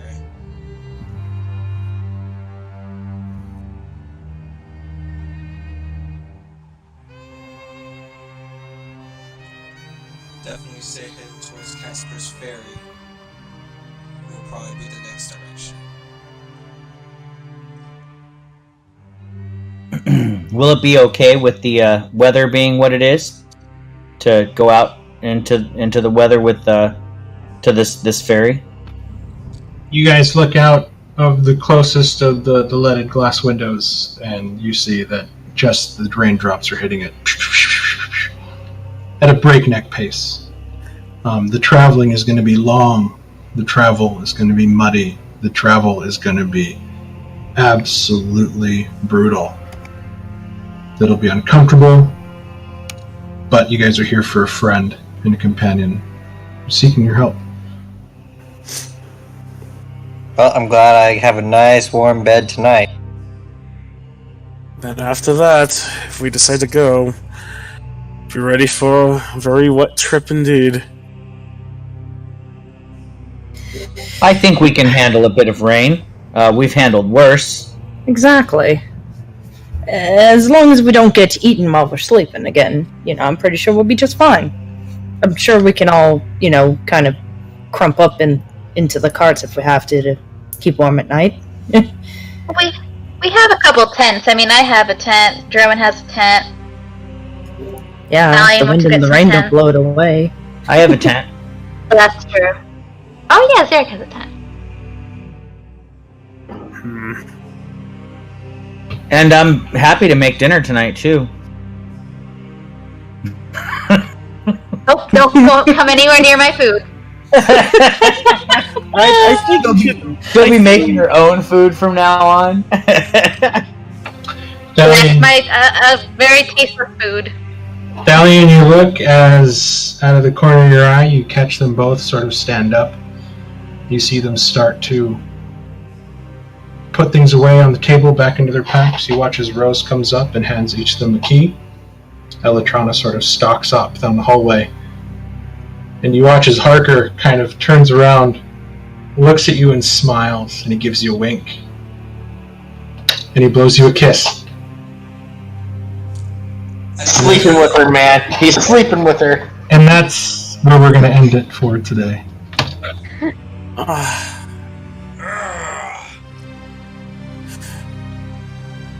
You can come sleep with me.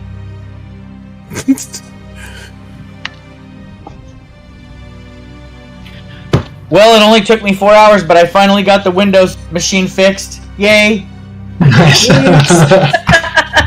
All right, so this was a pretty good information gathering session, which is kind of what I wanted. I wanted you guys to get a feel for the place, get a feel of the stories of the place. Yep, and I saved all the little rumors that Mark shared in my notes. I'm sure you guys did too, but we can definitely have a discussion or powwow about all the rumors we heard. I finally got to put Quaffer into the game, which I was pretty happy. I have a jar of it, Mark. It's gonna last years. I have to ask outside the game. This isn't a cursed item, is it? Because it sounds awfully like a cursed item. I get it, Mark. I think I just used too big of a dose in Valeria's little bowl of stew. Had I used too big of a dose. Like a whole spoonful. Yeah, like a perfect amount would have been him like dipping the bottom of his spoon lightly and then dropping that and mixing it. But he put in an entire spoonful of this concentrated, concentrated fish paste. And I'm gonna wait for next week. But Valeria, I have a whole roleplay spiel I wrote up. I want to give it to you next time we play. That dealing with the fact that I messed up the recipe. But it'll be fun. Where I went with it. But I'll save it for the road. You enjoyed playing that guy too much, didn't you? Oh, Harker? Oh, Harker's great. I kind of miss Carrie because she probably would have started a bar fight. Normally I'm not a smug asshole. So it's really nice playing a smug asshole sometimes because it's just kind of fun, I think. I definitely can't do it for too long, but I just know what gets under your skin, so it's easy. So, like, I made him your real life antithesis of, like, this would be a guy that you would hate in real life. Is it is it wrong that on my end, my Spotify had kicked in on accident and it started playing Your Favorite Martian's Your Douchebag? That's too funny. Oh, but check this out. I wanted to show you guys this map when it was fully complete. Because I bought some animated GIFs. Oh shit. Really? Deep Darkness. And also, while he's fixing that, reminder, we have a Tomb of Annihilation this Friday. Oh yeah, I can't wait. We have Just gotta like put your- 70. We have like 75 things in initiative. It's awesome. I gotta get ready my second character. We'll see what happens. Let's see how the dice roll. I'm gonna play a multi-class ranger barbarian named Sojin Axel. Oh, fuck you! Fuck you! Oh yes. Oh man, I wish you guys could stream this so I could see this. Oh, that would be fantastic. I'm gonna start. God, oh come on, Chris, you're gonna love Sojin. He's wonderful. I would kill that. I would go Who's out an of my asshole? way just to kill that character. Asshole Sojin. Oh god, that's gonna be so scary. Okay, let me know. Are you guys having any issues whatsoever with lag by chance? It's I can see it stopping, but when I scroll up and down, I think it freezes a tiny bit. But I'm it's not. doing fine. Okay, so you should be able to see the driving rain, and then also the flickering of the campfire. Roll 20 that you purchased from? I don't know. I'm just seeing a black screen. Didn't I get you on there? It's on there, but maybe you didn't give him sight. His token should have sight. I don't see anything but black. Yeah, you should have sight. Plus, this campfire should be giving you. Yeah, I see the campfire moving around. I see the like campfire. it. I see the campfire, but not the rain. The rain stopped on my end. I see both. I see both. Valeria, I are like you it. able I to see see the both. campfire flickering? I can see the campfire. I don't, because I don't know what the other thing is. Rain. It's rain kind of going Oh, across the rain? screen every so often. I can see it. Okay, so it just might. Oh, yeah, I see it. I see it. Yeah, I see it. There might be too much stuff going on here. Hold on, Ken. Let me see if I can give you just regular dark vision on this. That does look cool, though. Yeah, it does. Oh. It looks pretty cool. I like it. Now I see all the things. The campfire's flickering. The rain is going across this. Yeah, that's awesome, Mark. Yeah, I was like, ooh, sweet. And there's like fog and stuff, so I was like, awesome. So Yeah. I'm trying to play around with this to make things more Nice. creepy. And this is like the perfect thing for it. I did a little bit in the Saturday campaign with fires, but I don't want to overload it. So I wanted to see how everybody's computers handle this, but the rain effect might be too big. The only thing is I can't hear music. It keeps So going in and out. okay. Okay, well, I'll just have to keep messing around I can with hear it. See if I can music, get something. see the rain and the fire. So on my end. Yeah, Right same on. here. Thank you guys very much. I will see some of you this Saturday. I'll see most of you this Saturday, and we'll continue. And hopefully, I can terrorize you guys next Tuesday. And welcome to the Barrowlands. Right on. Tweets Aaron Thanks, Harker. Mark. Ooh boy. I have a feeling shit's gonna go down with my character. I just have that gut feeling. You Well, always see. I think you are. Oh, did Chris tell you about how one of his members in his Lost Mines campaign in Florida pulled a look? Yep. Okay. If you guys are willing to listen to this, so I'm doing Lost Mines for right now 6 people. I just picked up 2 new people. These are all classmates I met at school. Remember those who played Lost Mines and Marks? Do you guys remember the Goblin ambush with the horses? Oh yeah, because I tortured one, I think. Yes. Yeah, one of my characters is playing a gnome druid. She saw the horses. She goes, "Horsies!" and bolts towards the dead horses. During Oh, the no. ambush and Total everything. Yeah. Legazo. That sounds like it. I played from 6 to midnight, so I played for 6 hours.